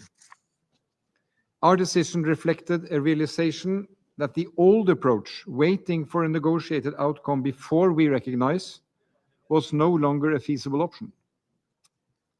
One party simply refused to engage and to veto progress, and we cannot live with that. So let this be clear: a Palestinian state has been part of the vision for decades. Today, we are far from realizing it on the ground. But the international support for and recognition of the state of Palestine is gaining momentum. The majority is growing. And I commend France and Saudi Arabia for arranging the historic session in the General Assembly yesterday. This week, 2 additional permanent members of the Security Council declared it is time. Which brings me to my third point, Mr. President. Let us use this momentum also to mobilize necessary financial support to support the Palestinian authorities with necessary reforms, to implement the roadmap that was agreed in the General Assembly on September 12th, and to resume meaningful engagement and decisive peace talks. Norway will host, as we do every year, a ministerial meeting of the International Donor Group for Palestine, the AHLC, in New York this week. As stated by Prime Minister Mustafa, the severe lack of funds represents an existential and immediate threat to Palestine state building. Together with a broad group of countries, we are working to raise emergency funding for that Palestinian government. We encourage all member states to contribute. And we continue to call on Israel to release tax revenues owed to Palestine, This is Palestinian value creation being held and kept away, and that has to end. There will be no state of Palestine or a body to govern Gaza the day after the war ends without a functioning, reformed, and legitimate Palestinian Authority. That is critical for peace and security in the region, including for Israel, Mr. President. I thank you. I thank His Excellency Mr. Steria for the statement. I now give the floor to His Highness Sheikh Sabah Al Khaled Al Hamad Al Mubarak Al Sabah, the Crown Prince of the State of Kuwait. Thank you, Mr. President. In the name of God, the merciful, the compassionate, I have the honor to deliver this statement on behalf of the GCC member states, which are the Kingdom of Saudi Arabia, the United Arab Emirates, the Kingdom of Bahrain, the Sultanate of Oman, the State of Qatar, and my country, the State of Kuwait.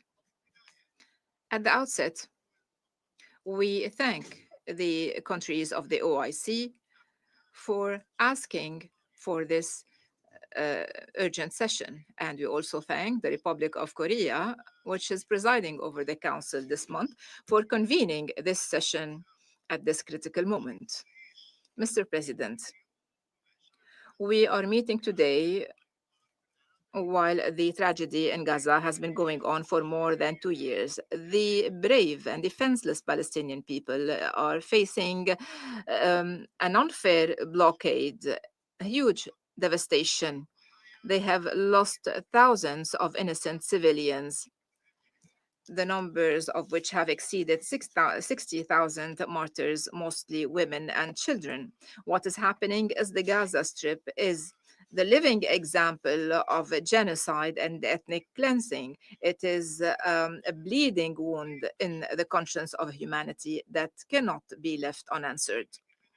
We have been following with great concern the recent military escalation, and we strongly condemn the Israeli attacks against the brotherly state of Qatar. And we unambiguously affirm that any violation of the security of any Gulf state is an attack against all the GCC countries. Our security is one, our stance is one, and our destiny is one.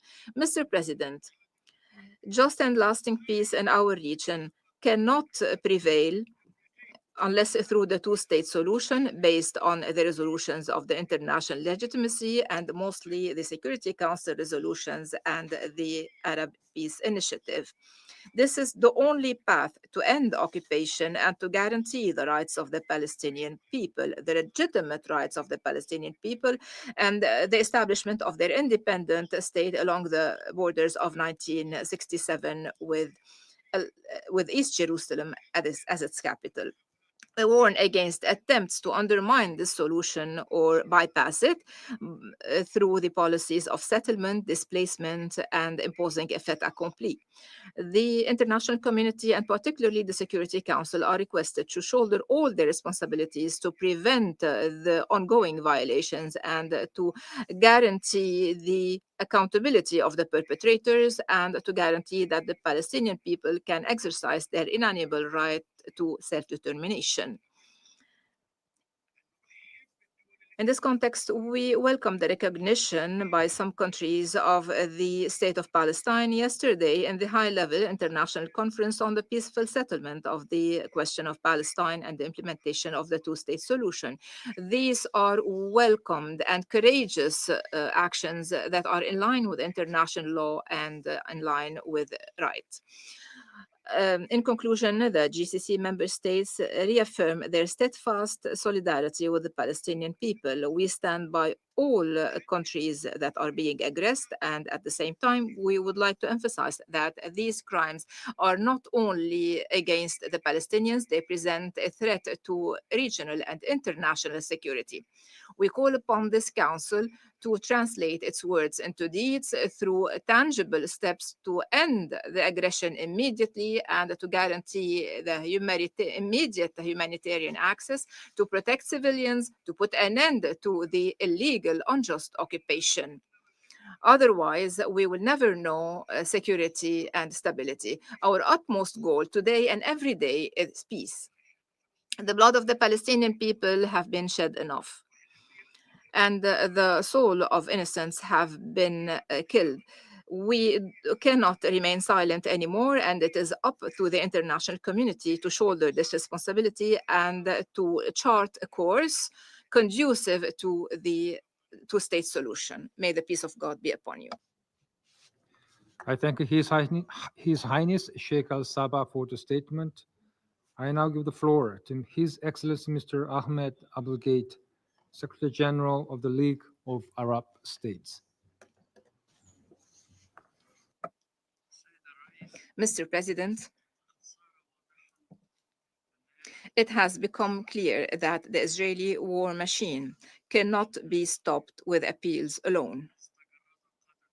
The leaders of occupation, intoxicated by racist illusions and religious extremism and extremist nationalism, have been stripped from all humanity and morality.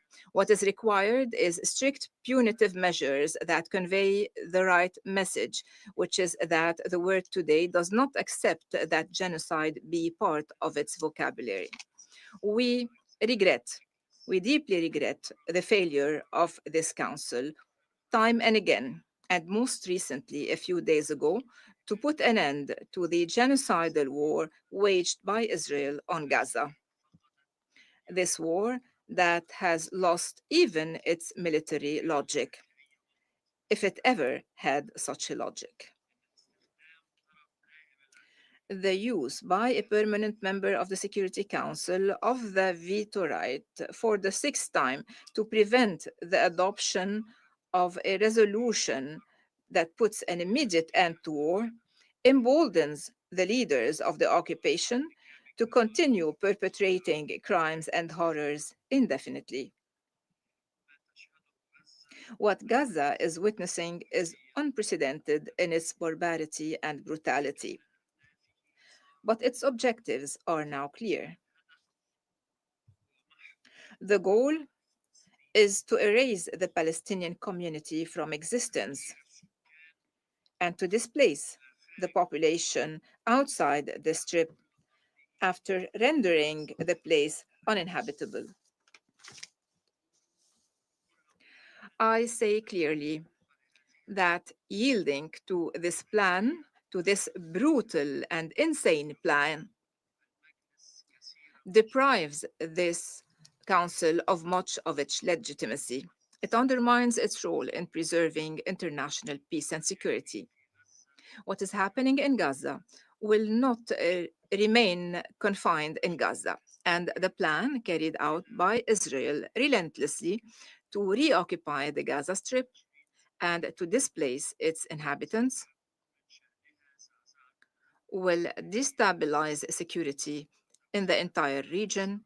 It will expand the circle of conflict, and it will create ongoing hotspots of tension and violence. It is time for this council to make the right decision, morally and practically, to end this war that has entered the realm of madness and which has no logic anymore except blind revenge against 2 million Palestinians, most of whom are women and children. Let us end this war today. Let us start immediately to rebuild Gaza. Let us return the children of Gaza who have been out of school for 2 years. Let us return them to their deserved childhood. These words are quoted from the Foreign Minister of the UK. Let us return this cause to its true path, which is the two-state solution that has no alternative in order to establish a lasting peace and to end the cycles of violence. Violence will recur inevitably in the future if the logic of blind revenge prevails, a revenge that is racially motivated. We say loudly, Mr. President, enough. End the bloodshed and the killing that have stained our collective humanity. This is the responsibility of this Council before history. Thank you. I thank His Excellency Mr. Abdul for the statement. I now give the floor to Her Excellency Ms. Kaya Kallas, High Representative of the European Union for Foreign Affairs and Security Policy and Vice President of the European Commission. Dear President, Excellencies, if a military solution were possible in Gaza, Israel's war on Hamas would already be over and the hostages would have been released. Instead, the war continues and the famine has set in, a famine that was avoidable had aid been let in. We have a collective responsibility to change this situation. And so I repeat here the calls for an immediate ceasefire, the release of all hostages, and humanitarian aid into Gaza at scale. Europe has been the most active global actor in Gaza. We are the largest humanitarian donor. We have helped the Palestinians more than any other. We negotiated with the Israeli government a humanitarian understanding with specific benchmarks. Since then, more trucks have entered Gaza, more aid was delivered, the Jordanian and Egyptian routes were reopened, and repairs to critical infrastructure were carried out. In August, a ship carrying 1,200 tons of aid departed from Limassol, Cyprus. Further shipments will continue. But we all know it's not enough. That is why European Union is pulling other levers to try and push the Israeli government to change its course of action. We recently proposed sanctions on extremist ministers in the Israeli government, sanctions on violent settlers in the West Bank and entities supporting their impunity, additional sanctions on Hamas terrorists, and the suspension of trade concessions with Israel. This is a message to current Israeli government. Change course and address the humanitarian suffering. In addition, another fundamental question hangs over us: how to square Israel's legitimate right to live in safety and security with the future Palestinian state. We have always believed that there is one answer: two states side by side. As we saw during yesterday's conference, the weight of the world is behind the two-state solution. The European Union has worked hard to make this possible. The European Union is also the leading supporter of the Palestinian Authority. We will provide 1.6 billion euro over the next 3 years. We also kept Palestinian institutions functioning during this war, including education. We have now launched a forum to finance the future for the Palestinian people, the Palestine Donor Forum. And the Global Alliance remains the best mechanism for the discussions on how to turn commitments into actions. There must be a turning point in this war, and it cannot be in the expense of either the viability of a Palestinian state or the legitimate concerns of Israel. We have the power to change the course of this conflict, to see the release of remaining hostages, to prevent further civilian suffering, and see an end to this war. Thank you. Her Excellency Ms. Kallas for the statement. I now give the floor to His Excellency Mr. Nu Ilmaz, Deputy Minister for Foreign Affairs of Turkey. Thank you, Mr. President. I am delivering this statement on behalf of Foreign Minister Hakan Fidan. Mr. President, I have the honor to deliver this statement on behalf of the member states belonging to the Organization of Islamic Cooperation in my capacity as the chair of the group. Mr. President, let me express our appreciation to you for convening this meeting, which is taking place at a very auspicious occasion of the 80th annual session of the UN General Assembly. There is no doubt that the unprecedented crisis and the catastrophic humanitarian situation in the Gaza Strip and the rest of the occupied Palestinian territory, including Al-Quds al-Sharif, has further deteriorated with the continued Israeli onslaught against Palestinian people. Prior to the recent official confirmation of the Israeli genocide in the occupied Palestinian territory by the United Nations Independent International Commission of Inquiry, the OIC group has also decried the unprecedented humanitarian consequences of the long-drawn Israeli military onslaught in Gaza and elsewhere in the occupied Palestinian territory. It has also invited the attention of this hallowed council to the dangerous escalation of the war crimes and crimes against humanity perpetrated by the Israeli occupying power against the Palestinian people through the systematic targeting of civilians and civilian infrastructure, including the siege on, disruption of, and attack on food supply chains, water, and medical facilities, among others. We note that the actions of the Israeli occupying power amount to ethnic cleansing, illegal blockade, the use of starvation as a weapon of war, and colonial settlement and apartheid policies, acts of settler colonialism and terrorism.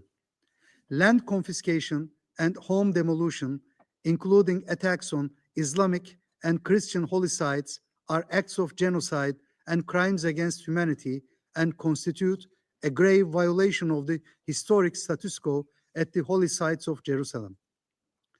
Consequently, we reaffirm the decision of the 21st Extraordinary Council of Foreign Ministers held in Jeddah, Kingdom of Saudi Arabia, on 25 August 2025 on the significance of the case presented to the International Court of Justice on Israel's violation of the 1948 Convention on the Prevention and Punishment of the Crime of Genocide.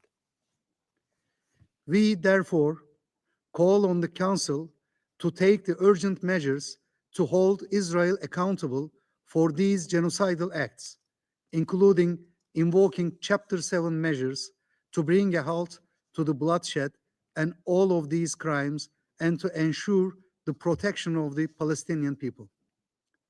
Mr. President, while we had earlier condemned the Israeli military attack against Qatar on 9 September 2025, we consider the unjustified and illegal action on the part of the Israeli authorities as a desperate move to frustrate the global efforts to achieve a ceasefire and an end of the siege in Palestine.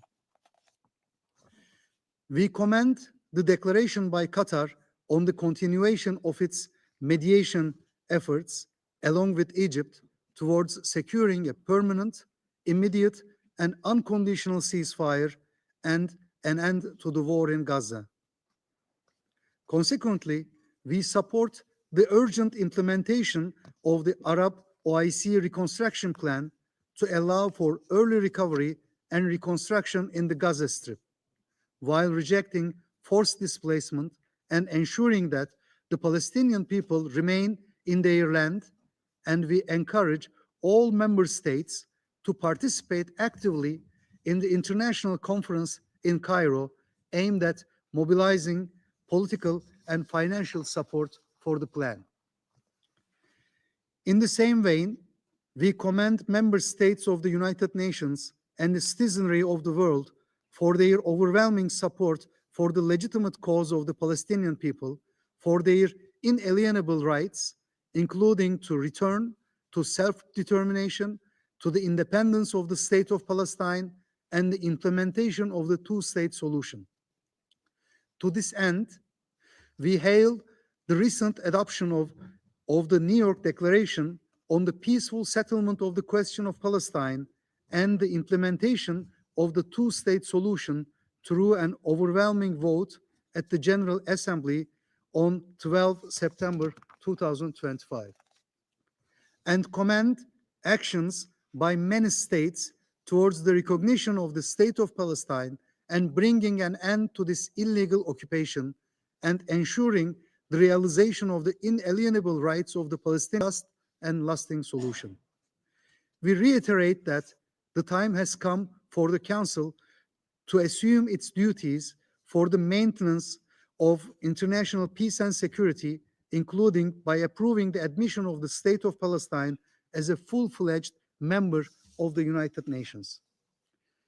We reiterate that the pathway to the resolution of the prolonged and historic injustice is the restoration of the inalienable rights of the Palestinian people to their national homeland, the implementation of the ICJ advisory opinion, as well as the relevant UN resolutions on question of Palestine and the implementation of the two-state solution. That is the key to peace and security in the Middle East and in our world. I thank you all. I thank His Excellency Mr. Yilmaz for the statement. I now give the floor to the representative of Egypt. Thank you very much. Your Excellency, the President of the Security Council, the members of the Security Council, we would like to welcome the briefing of the Secretary General today before the Council. We would like to express our gratitude to his tireless efforts to bring peace in the region. From the very first day, Egypt attempted to end the war in the Gaza Strip. We are convinced that pushing the situation out of control will plunge the region into an unprecedented phase of instability. The days have proved that our theory was correct. The efforts to put an end to this war have been countered by the Israeli intransigence more than one time. And we did not reach any point where we can put an end to this bloodshed or this war. Israeli intentions toward Gaza and the Palestinian cause are no longer hidden. Israeli statements and moves unravel a genuine attempt to re-engineer the Palestinian presence in Gaza. This includes the displacement of a large portion of the population through military operations, starvation, and the elimination of livelihood in Gaza. The current ground military operation to storm Gaza City is only part of this subversive scheme. Egypt affirms its total rejection to this plan and its consequences. Such measures lack any legal or moral basis. It threatens the peace that has existed for almost 5 decades in a way unimaginable as to its effects on all the countries of the region. Mr. President, the humanitarian situation in the Gaza Strip has reached catastrophic stages. This is due to the numerous obstacles placed by Israel to impede the entry of aid, impede the work of UNRWA and other UN and humanitarian organizations working inside the Strip. These measures led to an unprecedented tragic situation. It pushed the people of Gaza towards the brink of famine. The findings of the report of the United Nations International Independent Commission of Inquiry were conclusive. It confirmed that Israel committed genocide. They proved that its material and moral elements against civilians were definitely committed in the Gaza Strip. In the face of such catastrophic situation, Egypt adopted great wisdom. It was not dragged into any narratives or arguments or towards paths that would lead to further escalation or deterioration. Instead, it tried to avoid any provocation because we were certain that the ceasefire is the first step required to launch a political pathway that would diffuse the crisis. It will allow the beginning of serious discussions on the future of Gaza and the future of the entire Palestinian cause. Egypt is intent to continue its effort with all mediators to achieve this noble goal. Mr. President, Egypt also intends to host a conference on the early recovery and reconstruction in the Gaza Strip as soon as a ceasefire is reached. This will mobilize the necessary support for the implementation of the Arab OIC plan for the reconstruction of Gaza by Palestinian hands. It will also counter any plans for displacement. Our main task must be the enablement of the national decision to carry out the administration of the Strip in a way that will preserve the unity of the Palestinian territory from the Gaza Strip to the West Bank. This should also include the occupied East Jerusalem, all under one authority, one government, one law, and one weapon. Mr. President, Excellencies, members of the Council, it has been certain to all that the security arrangements on the ground and ending the current catastrophic situation in Gaza, as well as the reconstruction, are inevitable and necessary steps. They cannot be achieved practically on the ground unless there is a political horizon towards a comprehensive and just settlement of the Palestinian cause based on the two-state solution. It has to also include the establishment of the Palestinian state with East Jerusalem as its capital along the lines of the 4th of June 1967. This must be accompanied by genuine international will that supports peace and stability in the Middle East. I now give the floor to Her Excellency Mrs. Mariam bint Ali bin Nasser Al Misnad, Minister of State for International Cooperation of Qatar. السيد الرئيس، في البداية نعرب عن شكرنا لسعادة وزير خارجية. President, first of all, we'd like to thank the Foreign Affairs Minister of the Republic of Korea for convening this meeting, and we'd like to thank the Secretary General for his briefing. We align ourselves with the statement delivered by the OIC. There is a consensus now on the issue of the two-state solution under international law. This has been borne out in the statements delivered by presidents and heads of state and government during the general debate, and also during the ministerial conference, which was held on Monday and was co-chaired by France and Saudi Arabia. Qatar participated at the highest level.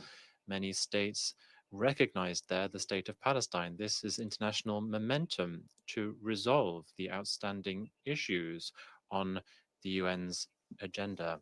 And this also concerns the resolution on Palestine's participation. We would hope that the Council will join this consensus through the resolution that the E10 have put forward. The Council has the responsibility to take the necessary measures so as to end the human disaster in Gaza. That is to say, genocide and forced displacement, and to adopt a binding resolution under Chapter 7 so that Israel is compelled to accept an immediate ceasefire. President, it is clear that mediation and diplomacy are the best ways to resolve conflicts. Efforts undertaken by Qatar, alongside Egypt and the United States of America, have been broadly welcomed. The Council, in its resolution, has declared the importance of these efforts. However, these efforts have been thwarted by Israel's attack on a residential zone in Doha in Qatar, where civilians lived, civilians and expatriates. During this attack, a member of our domestic security forces, aged 22, was killed, and several other people were injured in this attack. This is a blatant violation of our sovereignty and also international humanitarian law and the UN Charter. This is a direct attack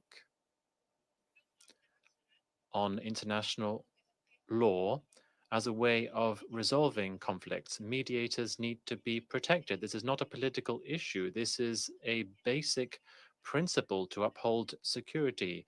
International solidarity with Qatar has been clear. There has been a communication issued by the Security Council, but also from the Doha Ministerial Conference, which said that this attack has undermined efforts to achieve peace.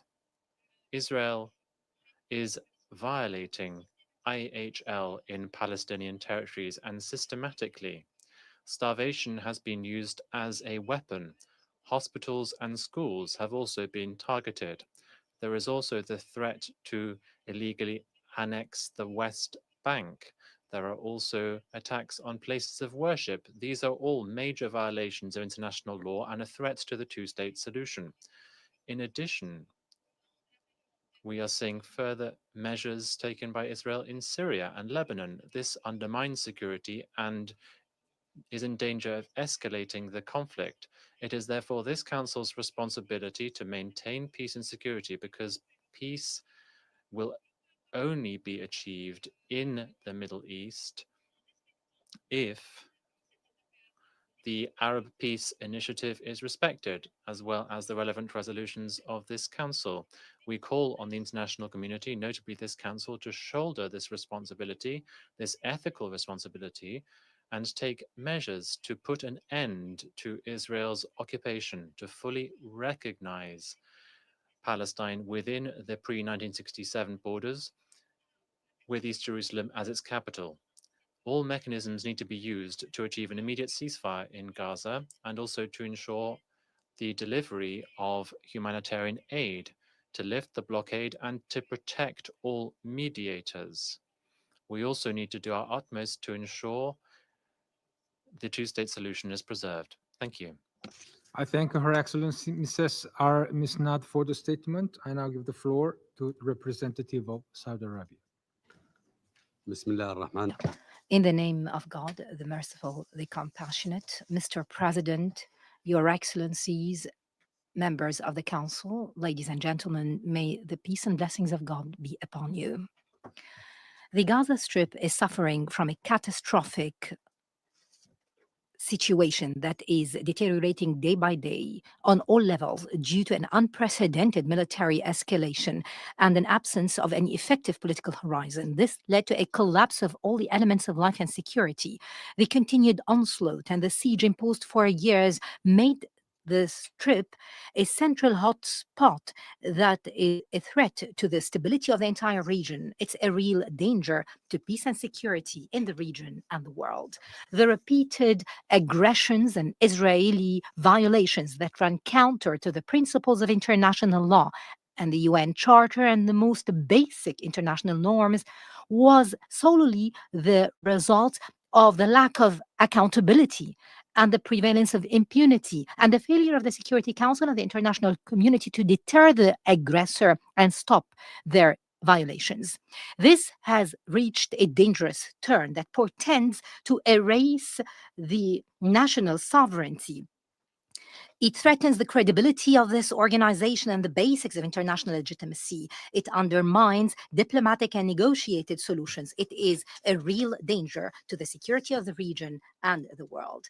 Mr. President, ladies and gentlemen, we have clarified the dangerous situation in Gaza before your august council and the repercussions of the aggressive approach of the Israeli authorities in the Middle East. They are continuing to expand this regional conflict over the past years. They are pushing the countries of the region to the brink of a dark path that is surrounded by absurdity, hatred, and wars at the expense of peace and security and coexistence among their peoples.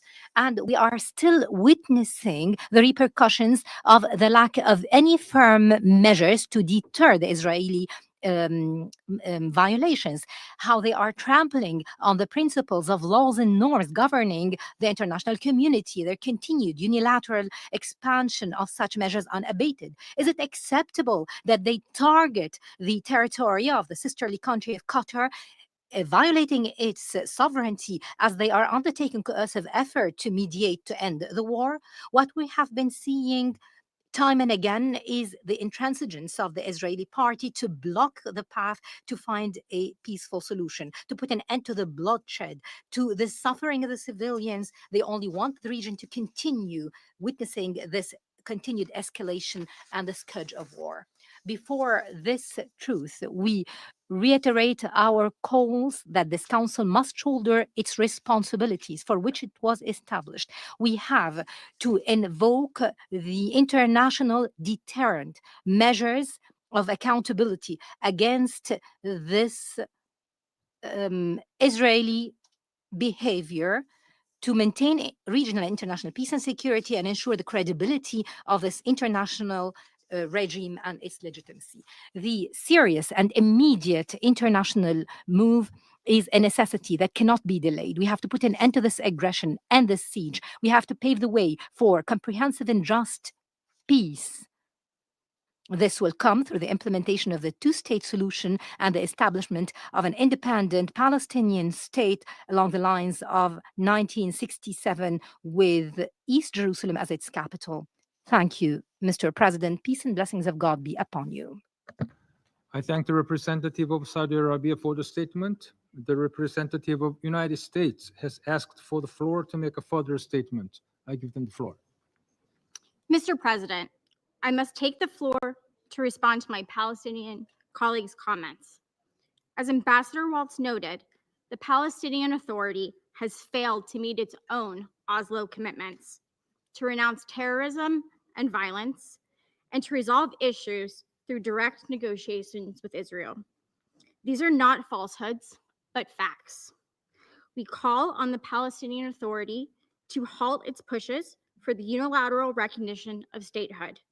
Instead, they must focus on actions that will not empower Hamas, but rather create a better future for the people of Palestine. We reiterate again that all hostages, living and deceased, must be released immediately. Thank you. Representative of United States. There are no more names inscribed on the list of the speakers. The meeting is adjourned.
Recognize as a common achievement that the consultative meeting of the heads of the state of Central Asia have become an effective mechanism for deepening regional integration.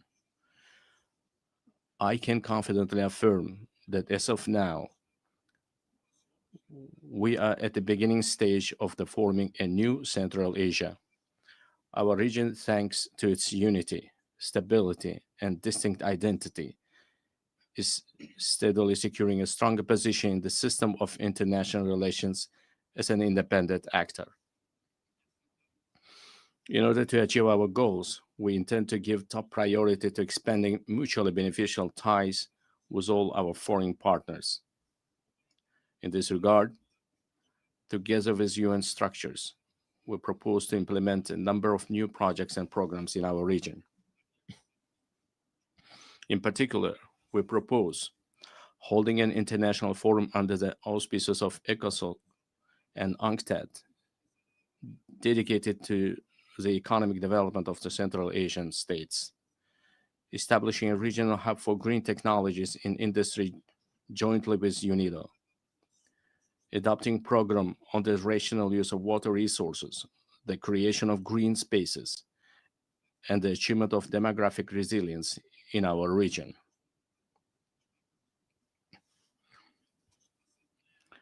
In addition, we propose the adoption of UN General Assembly resolution supporting the efforts of the Central Asian countries aimed at deepening regional partnership and economic integration.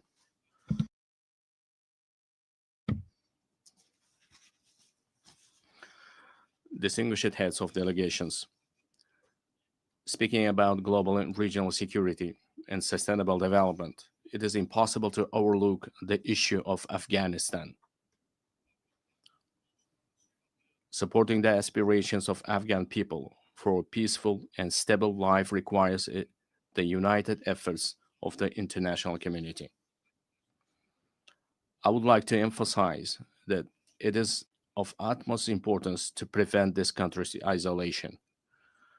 We intend to implement large-scale economic and infrastructure projects in that country. We propose to adopt a dedicated UN resolution on the development of transport and energy corridors of international significance through the territory of Afghanistan. At the same time, we cannot turn a blind eye to the deeply worsening humanitarian crisis in the Gaza Strip. We call for an immediate cessation of hostility and the continuation of political negotiations. In line with the UN resolutions, we remain steadfast supporters of the two-state solution principle. We are also deeply concerned by the situation around Ukraine. We welcome the start of the high-level dialogue aimed at resolving the crisis through diplomatic means. Distinguished participants of the event, effective measures are being undertaken to implement the global counterterrorism strategy in Central Asia. In cooperation with the UN Office of Counterterrorism, a regional council on rehabilitation and reintegration was established. We propose to transform this council into an international competence center. This very body will serve as an important platform for exchanging experiences on adapting to peaceful life for those repatriated from conflict zones. Furthermore, we stand ready to provide all the necessary conditions for the establishment of the Regional Office of Counterterrorism in Uzbekistan. Dear ladies and gentlemen, in today's world full of threats, we're witnessing how vulnerable the global transport system is. These challenges primarily have a negative impact on the stability of landlocked developing countries. It is of utmost importance to ensure the security of international transit corridors and to establish efficient logistics networks. In this regard, we believe the time has come to introduce a global mechanism on strengthening transport connectivity to achieve sustainable development goals. I would also like to draw special attention to the increasingly acute challenges of climate change. For instance, the consequences of the RLC desiccation must remain at the constant focus of the international community. We are consistently continuing our work to restore the RLC ecosystem. In recent years, salt-tolerant desert plants have been planted on 2 million hectares of the dried seabed of RLC. By the year 2030, green cover will be created on 80% of this area. Another serious issue is the water scarcity. As of now, more than 2 billion people in the world do not have access to clean drinking water. We are planning to hold a World Forum on water saving in our country. The outcomes of this conference are expected to recognize the water crisis as a serious threat to sustainable development.